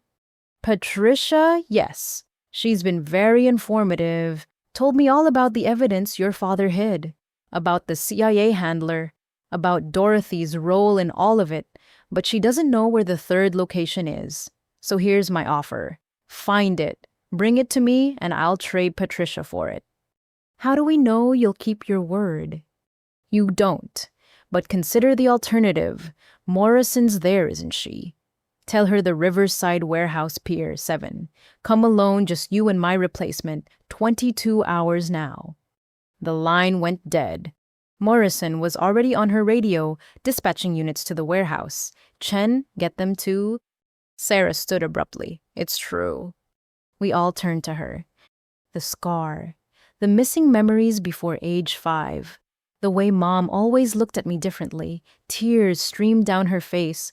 I'm not your sister. Sarah. Don't. She backed away. God, it all makes sense now. Why I never fit. Why I always felt like an imposter. Because I was one. You're my sister, I said firmly. I don't care about DNA or fires or whatever happened 20 years ago. You're my sister. But Sarah was spiraling. The stealing the affair, all of it. I was acting out because subconsciously I knew I didn't belong. And now the real Sarah wants to trade places. Take back her life. Morrison stepped forward. None of that matters right now. What matters is finding the third location and stopping whoever this is. Dorothy's house, I said suddenly. We have the key, but we never checked the house itself. She lived alone for years. If she was hiding something, it's worth a shot. Morrison made arrangements while Sarah sat in shocked silence. An hour later, we stood in Dorothy's old Victorian home. It smelled of lavender and old books exactly as I remembered. Everything was as she'd left it, waiting for an heir who'd never expected the inheritance. Where would she hide something? Morrison asked. I walked through rooms full of memories. Dorothy teaching me to knit. Dorothy telling stories about the old country. Dorothy warning me that family could be your greatest strength or your greatest weakness. In her study, I found it. A painting of a young woman who looked remarkably like my mother. But the eyes were different. Harder. That's not Mom, Sarah said from behind me. I lifted the painting. Behind it was a wall safe. The combination came to me instantly, my birthday. Inside were documents that made everything else pale in comparison. Dorothy hadn't been just a great aunt. She'd been a CIA asset recruited in the 1960s. Her handler's name was prominently featured Patricia Volkov. My mother hadn't been turned by the CIA. She'd been born into it. Holy shit, Morrison breathed. Your mother was second-generation intelligence. Dorothy was her handler, not the other way around. Pages of operations, names, dates, and then the bombshell. The handler who'd gone rogue wasn't some unknown operative. It was Dorothy herself. She'd been selling secrets for decades, using my mother's network as cover. But Dorothy's dead, Sarah said. I found the death certificate, then found another dated 6 months later, and another dated last year. No, Morrison said slowly. She's been dying and being reborn for years. Just like your mother. My phone rang. The real Sarah, if that's who she was. Found it yet? She asked. Dorothy was the rogue handler. She's been using Mom as a scapegoat. Bingo. But here's the fun part. Dorothy isn't dead. That sweet old lady who left you everything, she's alive and well and has been pulling strings this whole time. The inheritance was bait. The family drama was a smokescreen. She needed you to find the evidence so she could destroy it. Where is she? Where do you think she's been watching you all along? Check your apartment building's owner. Check who really signs Morrison's paychecks. Dorothy owns half this city under various names. And now she's cleaning house. The line went dead. Morrison's phone rang immediately. She listened, her face growing grave. There's been an explosion at the warehouse. No casualties, but my units found blood. A lot of it. Sarah, my Sarah, the only sister I'd known, took my hand. We're being played. All of us. I thought about the 14 missed calls, about the fire, about the cascade of revelations. This was all orchestrated, every bit of it. But why, Morrison asked. If Dorothy could have disappeared any time, why this elaborate scheme? The answer came with a knock at the door. We all froze. Margaret, a familiar voice called. It's time we talked properly. I knew that voice, had known it all my life, but it couldn't be. I opened the door to find Dorothy standing there, very much alive, flanked by two men in dark suits. She looked exactly as I remembered, down to the kind smile that no longer seemed kind at all. "Hello, dear one," she said. "We have much to discuss about your future, and your mother's, and the choice you're about to make that will determine who lives and who dies." Behind her, I could see more vehicles arriving, federal plates. This wasn't just about family secrets anymore. This was about national security, international espionage, and a woman who'd been playing a game longer than I'd been alive. 20 hours left, Dorothy said pleasantly, though I suspect we'll need far less than that. The real game was just beginning. Dorothy walked into her own house like she'd never left, settling into her favorite armchair with unsettling casualness. The federal agents positioned themselves at exits while Morrison kept her hand near her weapon. "You look shocked," Margaret Dorothy said. "Surely you didn't think I'd actually die and leave you everything without a reason." "You've been alive this whole time," I said, my voice steady despite the rage building inside me, "watching us destroy ourselves." "Destroy, no, dear. I've been watching you become who you were meant to be, strong, resourceful, untainted by their weakness." She gestured dismissively at Sarah. "Though I didn't expect you to cling to the replacement, sentiment was always your flaw." "Where's my mother?" I demanded. "Patricia is safe. For now, though I must say she's held up better under interrogation than I expected. 20 years of my training wasn't entirely wasted." "You're torturing her." Such an ugly word. "I'm extracting information about the network she corrupted. You see, Margaret, I built something beautiful, an intelligence network that served this country for 40 years. Then Patricia got greedy, started selling to private buyers. So I had to die, disappear, and find a way to clean up the mess." Morrison stepped forward. "You're admitting to espionage, fraud, murder." Dorothy laughed. "Detective, who do you think signs your unit's black budget allocations? This goes so much higher than your pay grade." One of the federal agents handed me a tablet. "Ma'am, you need to see this." On the screen was a video of my mother Patricia in a concrete room. She looked haggard but alive. "Margaret," she said to the camera, "don't trust her. Dorothy killed your real parents. You're not who you think you are either. Check the video cut off." Real parents. My world tilted again. Dorothy sighed. "Patricia always did talk too much. Yes, Margaret, you were recruited young. Your biological parents were Russian sleepers who tried to defect. I couldn't allow that, but you were only 2. Perfect age for reprogramming." Sarah made a sound of disgust. "You stole children, built families out of lies." "I built assets, loyal Americans who would never know their true origins. Margaret was my masterpiece. Brilliant, ethical to a fault, incorruptible. Everything Patricia pretended to be, but wasn't. So nothing about my life was real. Your character is real. Your achievements are real. Your integrity is real. That's why I chose you to inherit everything, not the money that's just bait. The real inheritance is the network. Someone has to run it, and Patricia proved unworthy." I felt sick. "I'm not going to run your spy network." "No, then Patricia dies. The false Sarah dies. Morrison here has an unfortunate accident. Everyone you care about disappears unless you accept your destiny." That's when I smiled. Dorothy's eyebrow raised at my reaction. "You made one mistake," I said, pulling out my phone. "You taught me to be thorough, to always have backup plans, to document everything." "Margaret, what are you—" I hit send on a pre-composed message. "For the last 2 hours, everything has been live streamed to my attorney. A former federal prosecutor named James Mitchell. He's already filed injunctions, contacted the Justice Department's Oversight Committee, and initiated a congressional inquiry. Your black budget operations, they're about to be very public. Dorothy's composure cracked. You couldn't have. The house is shielded. Sarah held up her phone. She gave me a second channel, different frequency. I've been broadcasting since you walked in. Additionally, Morrison added real FBI agents are already en route. Turns out the Justice Department takes poorly to CIA operations on domestic soil.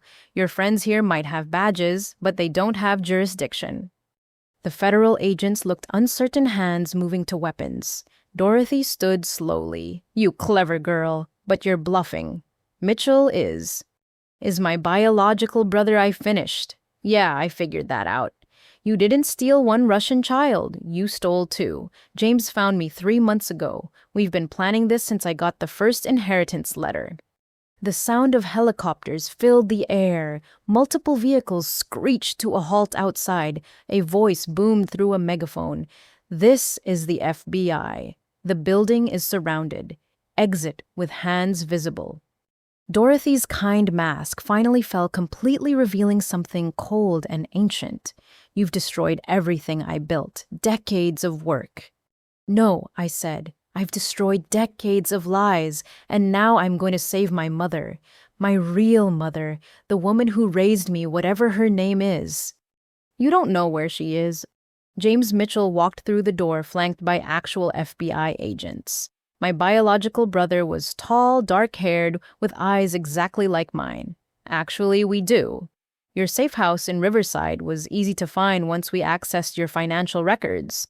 Patricia Volkov Turner is already in protective custody. Dorothy laughed bitterly. You think you've won? The network will collapse. Foreign assets will be exposed. People will die. People already died, James said coldly. Our parents. Robert Turner, Richard Carlson. How many others? It ends now. The FBI agents moved in, but Dorothy had one last card. The real Sarah. The warehouse. There's a bomb. You have 30 minutes. Morrison was already running radioing units. I turned to Sarah. My Sarah. Go with her. Save whoever's there. What about you? I'm finishing this. As Dorothy was led away in handcuffs, she turned back. You could have had everything. Power, money, purpose. I have everything, I replied. I have truth. The next hours were a blur. The warehouse was cleared, no bomb, but they found a young woman claiming to be Sarah Turner, traumatized and confused clearly, another of Dorothy's manipulated assets. Patricia was recovered alive, immediately hospitalized, but stable. The network Dorothy built began unraveling, but with careful handling, assets were protected and extracted safely. In the federal building's conference room, James and I finally had a moment alone. How long have you known? I asked. 3 years. I hired investigators when my adoptive parents died, found sealed records, traced them to Dorothy, then to you. He smiled sadly. I wanted to approach you sooner, but I needed evidence. When Dorothy activated her endgame, I knew it was time. Our parents, our biological parents, who were they? Mikhail and Anna Petrov. They weren't spies, just scientists who wanted freedom. Dorothy had them killed because they knew too much about her operations. He handed me a photo, a young couple holding 2 babies. We looked happy. What happens now? Now we testify. We help unravel Dorothy's network properly. We make sure nothing like this happens again. He paused. And maybe we learn how to be siblings. I thought about Sarah, the woman I'd grown up with, who wasn't my biological sister, but was family nonetheless. About Patricia, who'd raised me despite being trapped in Dorothy's web. About the twisted definition of family Dorothy had created. I already have a sister, I said, but I could use a brother. James smiled, and for the first time in days, I felt something like hope. The federal courthouse in downtown became our second home over the next 2 weeks. Sarah, Patricia, James, and I spent countless hours in testimony, unraveling Dorothy's decades of manipulation. but the real shocks were still coming. During Patricia's debriefing, she revealed something that changed everything. Dorothy didn't just steal children, she bred them. There's a whole program, dozens of kids raised in constructed families, all being groomed for intelligence work. FBI Special Agent Rivera, who was leading the investigation, leaned forward. How many families? At least 40 that I know of, maybe more. She called it the Garden Project, cultivating perfect assets from childhood. Sarah, who decided to keep the name despite everything, gripped my hand. There are more, like us, more fake families. They're not all fake, Patricia said quietly. Some couples couldn't have children. Dorothy offered them babies, orphans from war zones, she said. They never knew they were raising future spies. We need names, Rivera said. I can give you some, but Dorothy kept the master list in her head. Only she knows them all. That afternoon, Dorothy was brought in for questioning. Orange jumpsuit replacing her cardigan, she still carried herself like royalty. She sat across from James and me, federal prosecutors, flanking us.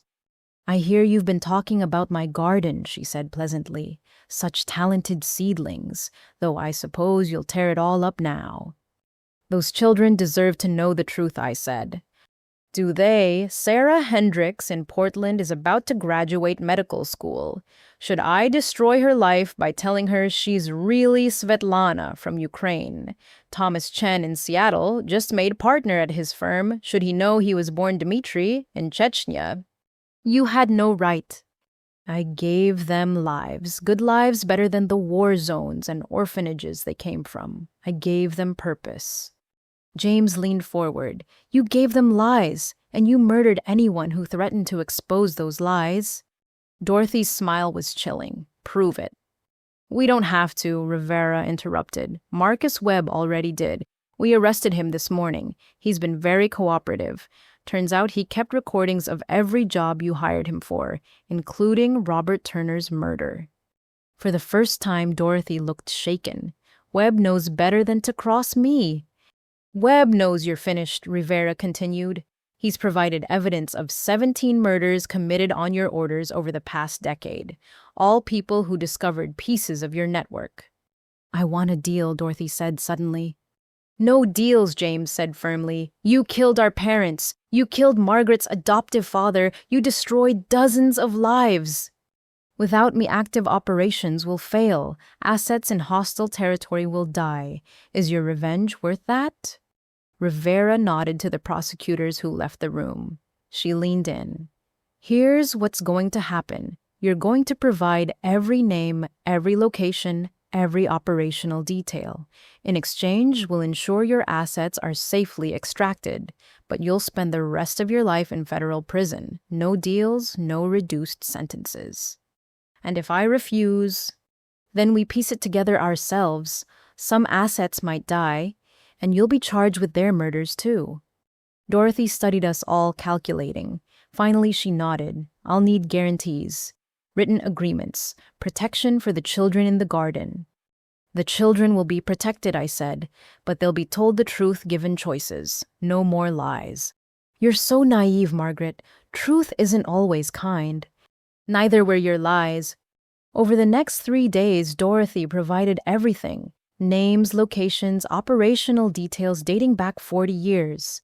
The scope was staggering. Business leaders, politicians, journalists, all raised in her garden, most unaware of their true origins. The Henderson family scandal that had started this seemed quaint in comparison. Sarah Hendricks from Portland was contacted, discreetly offered counseling and support. Some garden children chose to learn about their origins. Others didn't want to know. All were freed from the invisible strings Dorothy had attached to their lives. But the biggest revelation came from Webb's testimony. Dorothy was planning something bigger, he told the grand jury. The inheritance to Margaret was phase 1. She intended to fake her death permanently, have Margaret take over the network unknowingly, use her integrity as cover while Dorothy pulled strings from the shadows. But Margaret figured it out, the prosecutor prompted. With help. The brother finding her Patricia's crisis of conscience, even the Henderson affair, Dorothy didn't account for chaos. Real human emotions disrupting her perfect plans. I testified last, telling the whole story from those 14 missed calls to Dorothy's arrest. When asked why I'd risked everything to expose the truth, my answer was simple. Because families built on lies always collapse. And when they do, innocent people get hurt. It was time to stop the cycle. The trials would continue for months, but the immediate danger was over. Dorothy was held without bail, charged with multiple murders, espionage, and crimes that would ensure she never saw freedom again. Her network was dismantled carefully, assets protected, but freed from manipulation. 3 months into Dorothy's incarceration, I received an unexpected visit from Agent Rivera. She looked troubled as she sat in my living room, where Sarah and I had been attempting something like normal life. "We found Dorothy's real identity," Rivera said without preamble. "Her name isn't Dorothy, it's Ekaterina Volkov, Patricia's biological mother." The room spun. "What?"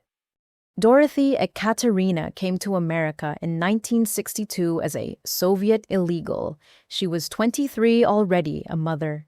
Patricia was 5, left behind in Russia. Ekaterina was supposed to establish a cover identity and wait for activation. But she never activated," James said. "He'd been staying with us, trying to build the sibling relationship we'd never had." No, she fell in love with the American dream, or her version of it. Instead of spying for the Soviets, she went rogue, built her own network, used her training to create the Garden Project. But she never forgot the daughter she left behind. "So she brought Patricia here?" Sarah asked. 25 years later. Patricia was 30, had her own daughter, the real Sarah, and was struggling in post-Soviet Russia. Ekaterina offered her a new life in America.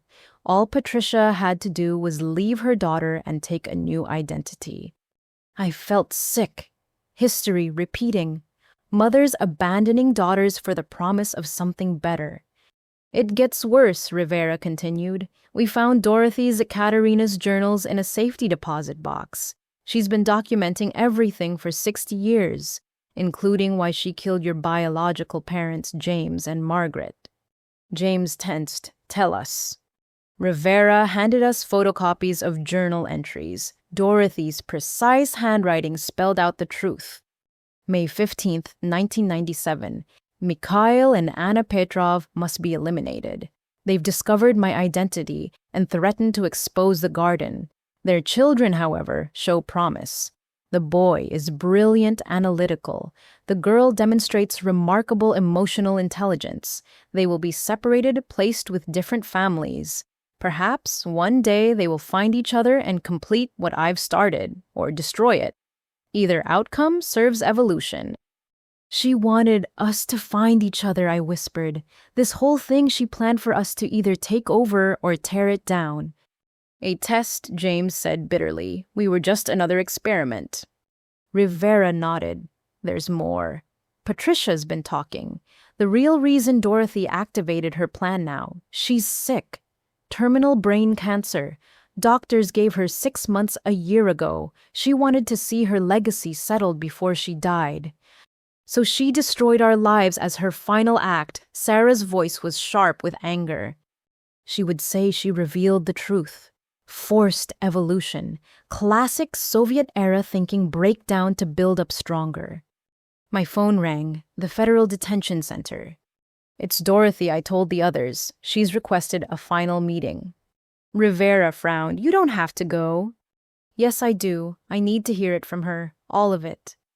2 days later, I sat across from Dorothy in a medical ward room. She looked smaller, frailer. The cancer was winning. "You know everything now," she said simply. "I know you're Patricia's mother. I know you abandoned her, then destroyed her life by pulling her into your web. I know you killed my parents to protect your sick experiment. Your parents were going to expose 40 innocent families to danger. I chose the greater good. You chose control." She smiled sadly. "Perhaps. Tell me, Margaret, what will you do with the garden children? the ones who don't want to know the truth. Support them, protect them, give them the choice you never did. And the network, the connections, the influence, it could do so much good in the right hands. It dies with you. Does it? James has already been recruited by the CIA. 3 Garden children have reached out to him wanting to serve their country properly. Sarah's medical training makes her valuable to intelligence services. Even you, with your inheritance and knowledge, have power you never wanted. I realized with a chill that she was right. Even in destroying her network, we were creating new connections, new possibilities. The difference, I said firmly, is choice. They choose to serve. They know who they are. No lies, no manipulation. Lies are just tools, little one, like truth, like love, like family. She coughed, specks of blood on her lips. I won't live to see the trial end, so I'll tell you one last truth. The 40 families, there are actually over 200, global. The Garden was just the American branch. My blood ran cold. What? Did you think I worked alone? The Russians, Chinese, Israelis, everyone has their version. Children raised as sleepers, assets, future leaders. I tried to create an international network that transcended governments, a true new world order. She laughed weakly. I suppose I was too ambitious. Where are the records? Destroyed. I burned them last year when I knew I was dying. Those children are free now, for better or worse. Your investigation will find the American branches, but the others, they'll vanish into their lives, never knowing what they were meant to become. Good. Let them be free. Freedom, she mused. Such an American concept. Very well. But remember this, Margaret. You can destroy organizations, expose lies, pursue justice, but you can't change human nature. Someone else will build another garden. Someone else will steal children and call it salvation. The only question is whether good people like you will be watching. Those were Dorothy's last words to me. She died 5 days later, taking secrets we'd never fully uncover to her grave. At her funeral, attended only by federal agents documenting the end of an era, I thought about the twisted legacy she'd left. Hundreds of people living lives built on lies, most never knowing. Families constructed like weapons, love used as manipulation. But also James and I finding each other against impossible odds. Sarah choosing to stay my sister despite everything. Patricia in witness protection, finally free from her mother's shadow. Even the false Sarah getting therapy and building a real identity for the first time. Dorothy had tried to play God, creating families like chess pieces, but real families I'd learned weren't about blood or design. They were about choice, truth, and the decision to stay even when the foundations crumbled. The Garden project was over, but its children would bloom in their own ways, free from the gardener who'd tried to shape them. That, perhaps, was Dorothy's only gift in trying to control us. She taught us the value of freedom. 6 months after Dorothy's death, I stood outside a restaurant in Chicago, my hands trembling slightly. Inside were people I'd never expected to meet, cousins, aunts, uncles from the Petrov side. James stood beside me, equally nervous. "We don't have to do this," he said quietly. "Yes, we do. They deserve to know we're alive, and we deserve to know who we really are." The private dining room held 12 people, all with variations of our dark hair and distinctive eyes. They stood as we entered, the silence heavy with decades of grief. An elderly woman approached first, Margaret James. Her accent was faint but present. "I am Irina, your father's sister. We mourned you for 25 years. What followed was a careful dance of revelation. Our extended family had immigrated legally in the early 90s, built successful lives never knowing we'd survived. They'd held memorial services, visited empty graves, carried the weight of lost children. Your parents, Uncle Victor said, showing us photos, were brilliant. Mikhail was physicist. Anna was mathematician. They wanted only to give you better life. When they disappeared, They were murdered, James said gently, by the woman who took us. We only learned the truth recently. Tears embraces questions we couldn't fully answer, but also stories about our parents we'd never heard. Their love story meeting at university in Moscow, their dangerous decision to defect, their joy when we were born. You have their minds, Aunt Irina said, studying us. Margaret, you look like Anna, same eyes, same stubborn chin. James, you are Mikhail's image. Over dinner, we learned about cousins who'd become doctors, engineers, teachers. Normal lives, real accomplishments, no shadow, organizations pulling strings. It was everything Dorothy had denied. Wes authentic family, genuine connections. There is something else, Uncle Victor said as dinner wound down. Your parents. They left something. We've kept it, hoping somehow. He produced a safety deposit box key, is in bank here in Chicago. We never opened, felt wrong without you. The next morning, James and I stood in another vault opening another box, hoping for answers rather than more questions. Inside were simple treasures that brought tears. Our parents' wedding rings, photos of them holding us as babies, letters written to us for birthdays they'd never see us celebrate, and a journal in our mother's handwriting dated days before their death. My precious ones, if you read this, it means we failed to keep you safe. But know this, you were loved beyond measure. We chose freedom for you, chose danger so you could live without fear. Be brave, be kind, find each other if separated. Remember that family is not just blood, but the choice to love. All our love, Mama and Papa. I broke down completely. James held me as we grieved parents we'd never known but who'd loved us enough to risk everything. Among the letters was another document, a trust fund they'd established, modest but carefully invested. For Margaret and James's education, it read. Over 25 years, it had grown substantially. They never gave up hope, Aunt Irina said when we showed her, even planning for future they might not see. We spent a week with our biological family, filling in gaps, sharing stories, building bridges across decades of separation. Sarah came for the last few days, accepted immediately as my sister because I said she was. Family is choice, cousin Natasha said, raising a vodka toast. You choose each other, that makes you family. Patricia sent a letter through her federal handlers. She was doing well in witness protection, teaching ESL and rebuilding her life. She'd chosen a new name, Hope, and was finding peace in simplicity. But the biggest surprise came from an unexpected source. The FBI had been quietly reaching out to Garden Project children, offering support and counseling. One responded with information that changed everything. My name is Michael Roberts, he said over secure video call. I was in the first wave of Garden children, but I figured out the truth 15 years ago. I've been quietly finding others, helping them understand their origins without destroying their lives. How many? Rivera asked. 43 so far. We formed a support group of sorts. Some chose to learn about their biological families, others didn't. But we all chose truth over Dorothy's lies. It turned out Dorothy's perfect control had been imperfect all along. Her children had been finding each other, supporting each other, choosing their own paths. The garden had grown wild despite her pruning. Michael shared his list, and we began the delicate work of reaching out, not to disrupt lives, but to offer choice, support, truth for those who wanted it. Some biological families were reunited. Others remained happily in their chosen families.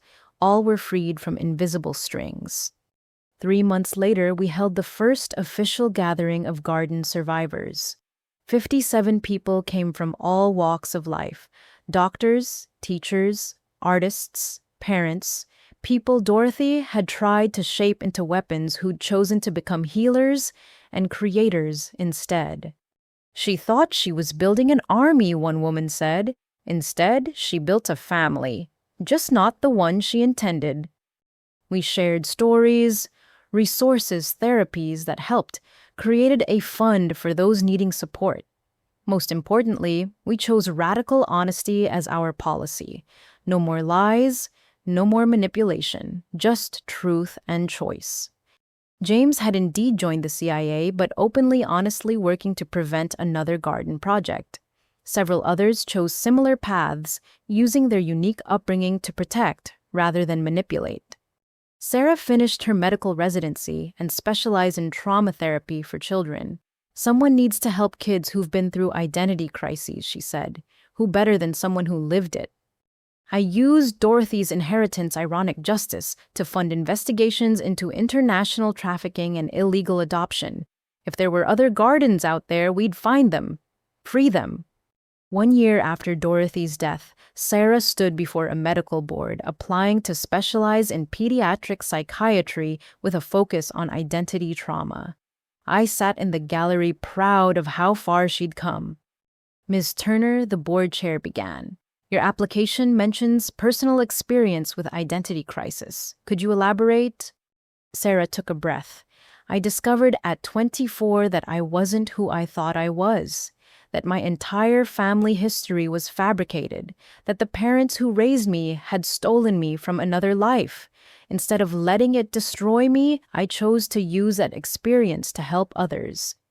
Her honesty was powerful. The board approved her unanimously.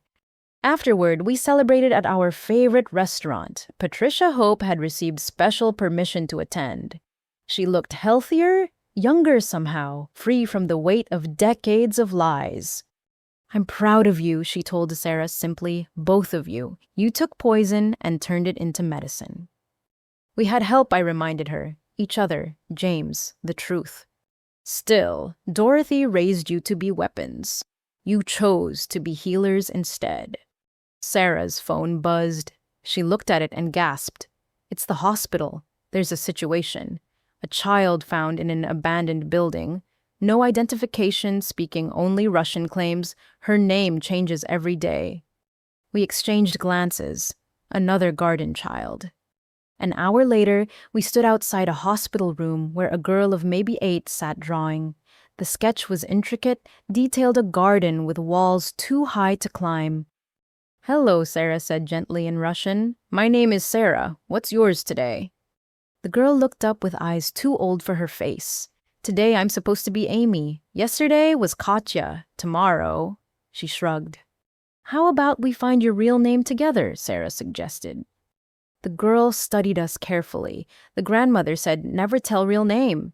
She said, real name has power. The grandmother is gone, I said softly. No one can hurt you now. It took 3 days of gentle work, but eventually the girl whispered, Anya. My real name is Anya. Through careful investigation, we discovered Anya was part of a new network, someone trying to recreate Dorothy's work. But this time, we were ready. Michael's network of garden survivors had become an informal watchdog group. We'd found 4 such attempts in the past year, shutting them down, rescuing children. Anya's handler was arrested trying to flee the country. In her apartment, authorities found profiles on dozens of potential targets: orphans, refugees, vulnerable children perfect for molding. It's like Dorothy said, James reflected during our weekly family dinner. Someone will always try to build another garden. But now we're watching. More than watching, Sarah corrected. We're healing. Every child we save, every family we reunite, every truth we reveal, we're undoing her legacy, thread by thread. Patricia had been placed with a foster family garden survivors themselves who understood her unique trauma. Slowly, she was learning to just be a child, not an asset in training. But the most surprising development came from an unexpected source. The false Sarah, who now went by Rebecca, reached out. She'd been doing her own investigation into her origins. I found my birth certificate, she said over coffee. My real name is Rebecca Mills. I wasn't stolen. My parents died in the fire, Dorothy mentioned. She took me from the hospital, told authorities I'd died too. So you really were the neighbor's child, I said.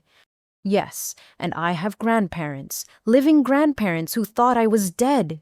Tears streamed down her face. They're in their 80s. They've been mourning me for 20 years. We helped facilitate the reunion.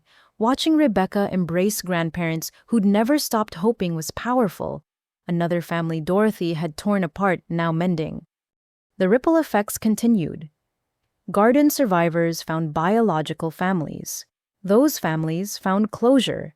Support groups formed internationally as other countries began acknowledging their own versions of the project. One evening, as Sarah and I reviewed cases of suspected garden children, she asked, "Do you think we'll ever find them all?" No, I admitted. Some are too well hidden. Some don't want to be found. But everyone we help is a victory. Dorothy would hate this, Sarah mused. Her perfect garden turned into a rescue operation. Good. Let her roll in her grave. We're building something better, a network of truth instead of lies, healing instead of manipulation, choice instead of control. My phone rang. James calling from Langley. We found something, he said urgently. Remember Dorothy, mentioning the international branches we've identified, the Chinese coordinator. She's agreed to defect in exchange for helping us locate Asian garden children. How many are we talking about? Hundreds, maybe thousands. Margaret, this is bigger than we ever imagined. I looked at Sarah, saw my own determination reflected in her eyes. We'd started this journey with 14 missed calls and a family built on lies. Now we were part of something larger, a global effort to undo decades of manipulation. Send me the details, I told James. We'll mobilize our network. After hanging up, Sarah raised her teacup. To the real garden we're growing, one based on truth and choice. I clinked my cup against hers. To families we choose and the children we'll save. The work would never truly end. Somewhere someone would always try to play God with children's lives, but now they'd face opposition from those who'd survived such manipulation and chosen to prevent it.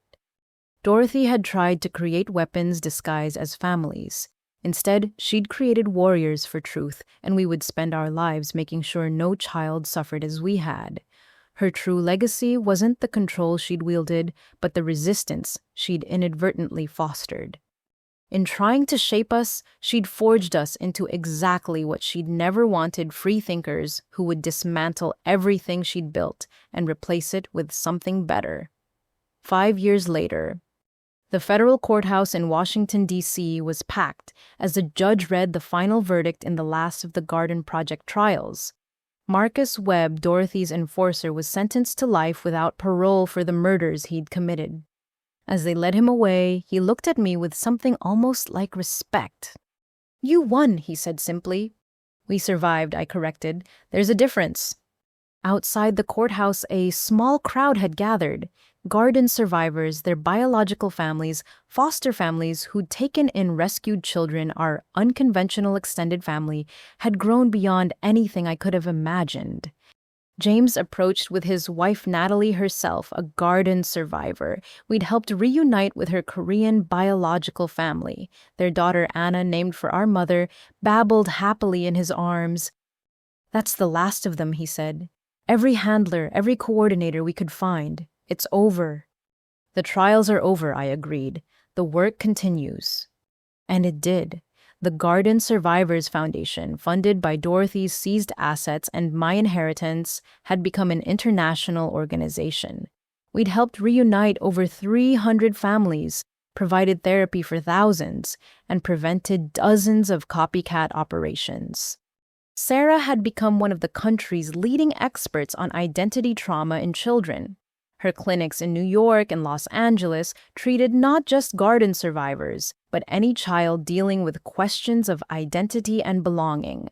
She'd married David, a fellow doctor who'd never once flinched from our complicated history.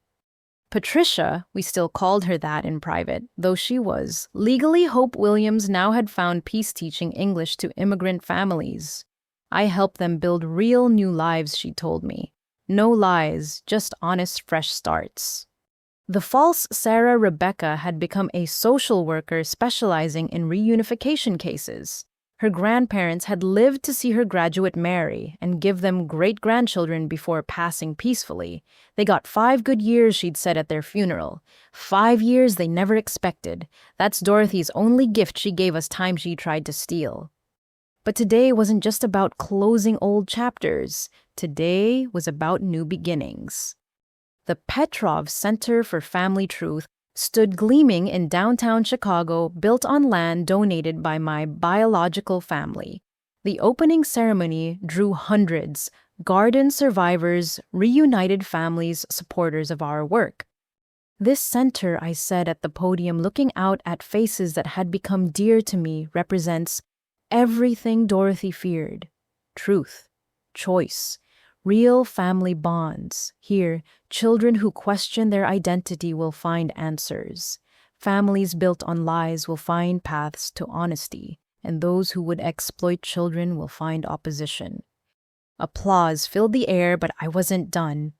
5 years ago, my life exploded with 14 missed calls and a cascade of lies. I lost the family I thought I knew, but gained something I never expected: all of you. We were scattered seeds from a poisoned garden, but we chose to grow toward light instead of darkness. Sarah joined me on stage, along with James, Patricia, Rebecca, and Michael Roberts, the first garden child to find truth on his own. Together, we cut the ribbon as cameras flashed and our extended family cheered.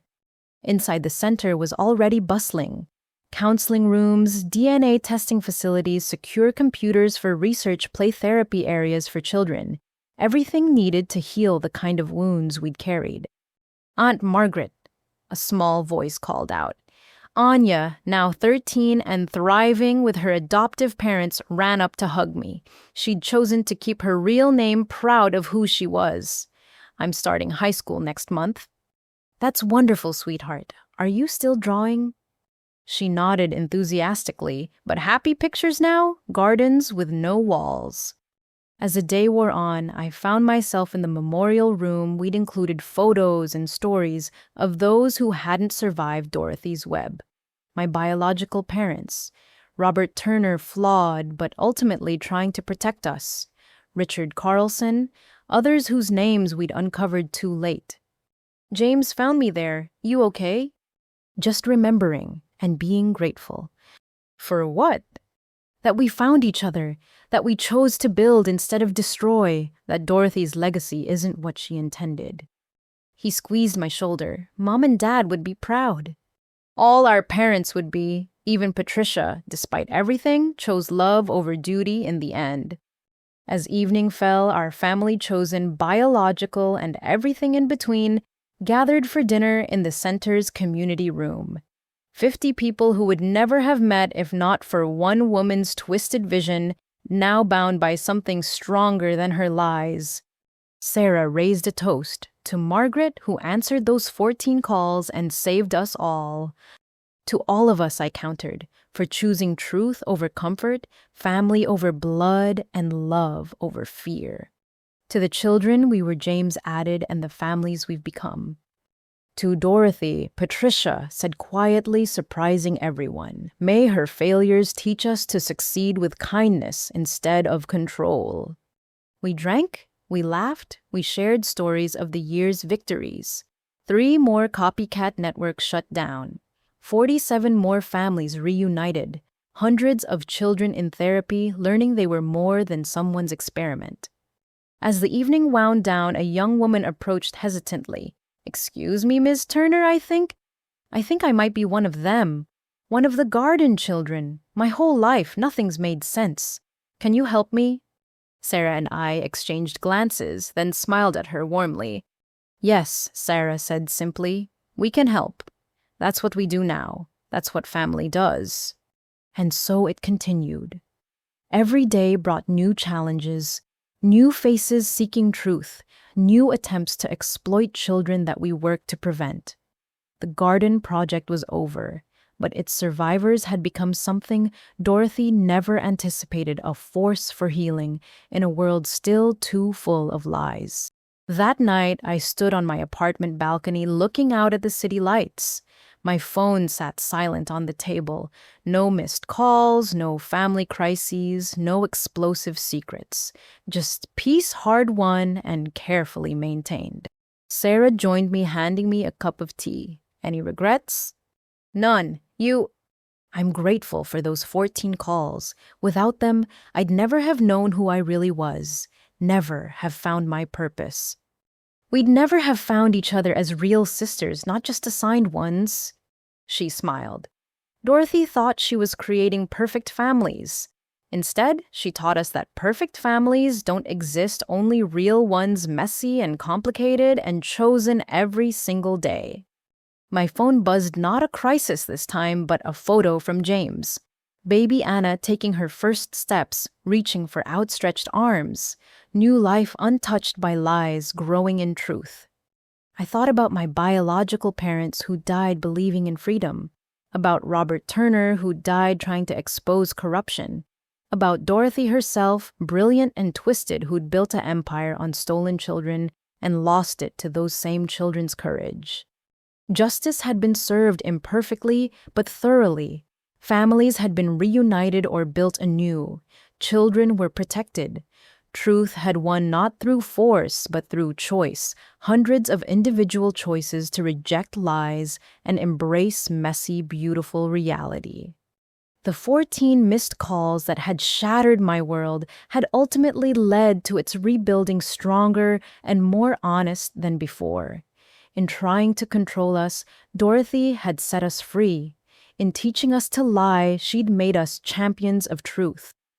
And in stealing our families, she taught us that family was never about blood or design. It was about showing up, telling truth, and choosing love over fear again and again. The stars sparkled above each one, a light in darkness. Like us, Dorothy's children who'd chosen to shine rather than hide in shadows. We'd been planted in poisoned soil but had grown towards sun anyway. There would always be more work, more children to save, more families to reunite, more lies to expose. But tonight, surrounded by chosen family and hard-won peace, I was simply grateful. For 14 missed calls that started everything. For the sister beside me who'd chosen to stay. For the brother who'd searched until he found me. For the mother figure who'd broken free from her own chains. For the extended family we'd built from ashes. And for the truth that had set us all free. Come on, Sarah said, linking her arm through mine. David's making his famous lasagna and everyone's coming over. Real family dinner. I smiled, leaving the balcony and the memories behind. Ahead lay dinner with people I'd chosen, laughter that wasn't scripted, love that wasn't manufactured. It was messy and imperfect and absolutely real. Just the way family should be. As we closed the door behind us, I knew that somewhere someone was planning another garden, another project to control children's lives. But now they'd face opposition from those who'd survived such manipulation. Dorothy's true legacy wasn't the network she'd built, but the resilience she'd accidentally fostered in those she'd tried to control. We were her greatest failure and our own greatest success. And that was the perfect ending to a story that had begun with deception but ended with truth, started with separation but ended with unity, began with control but ended with freedom. The 14 missed calls had changed everything, and I wouldn't change a thing.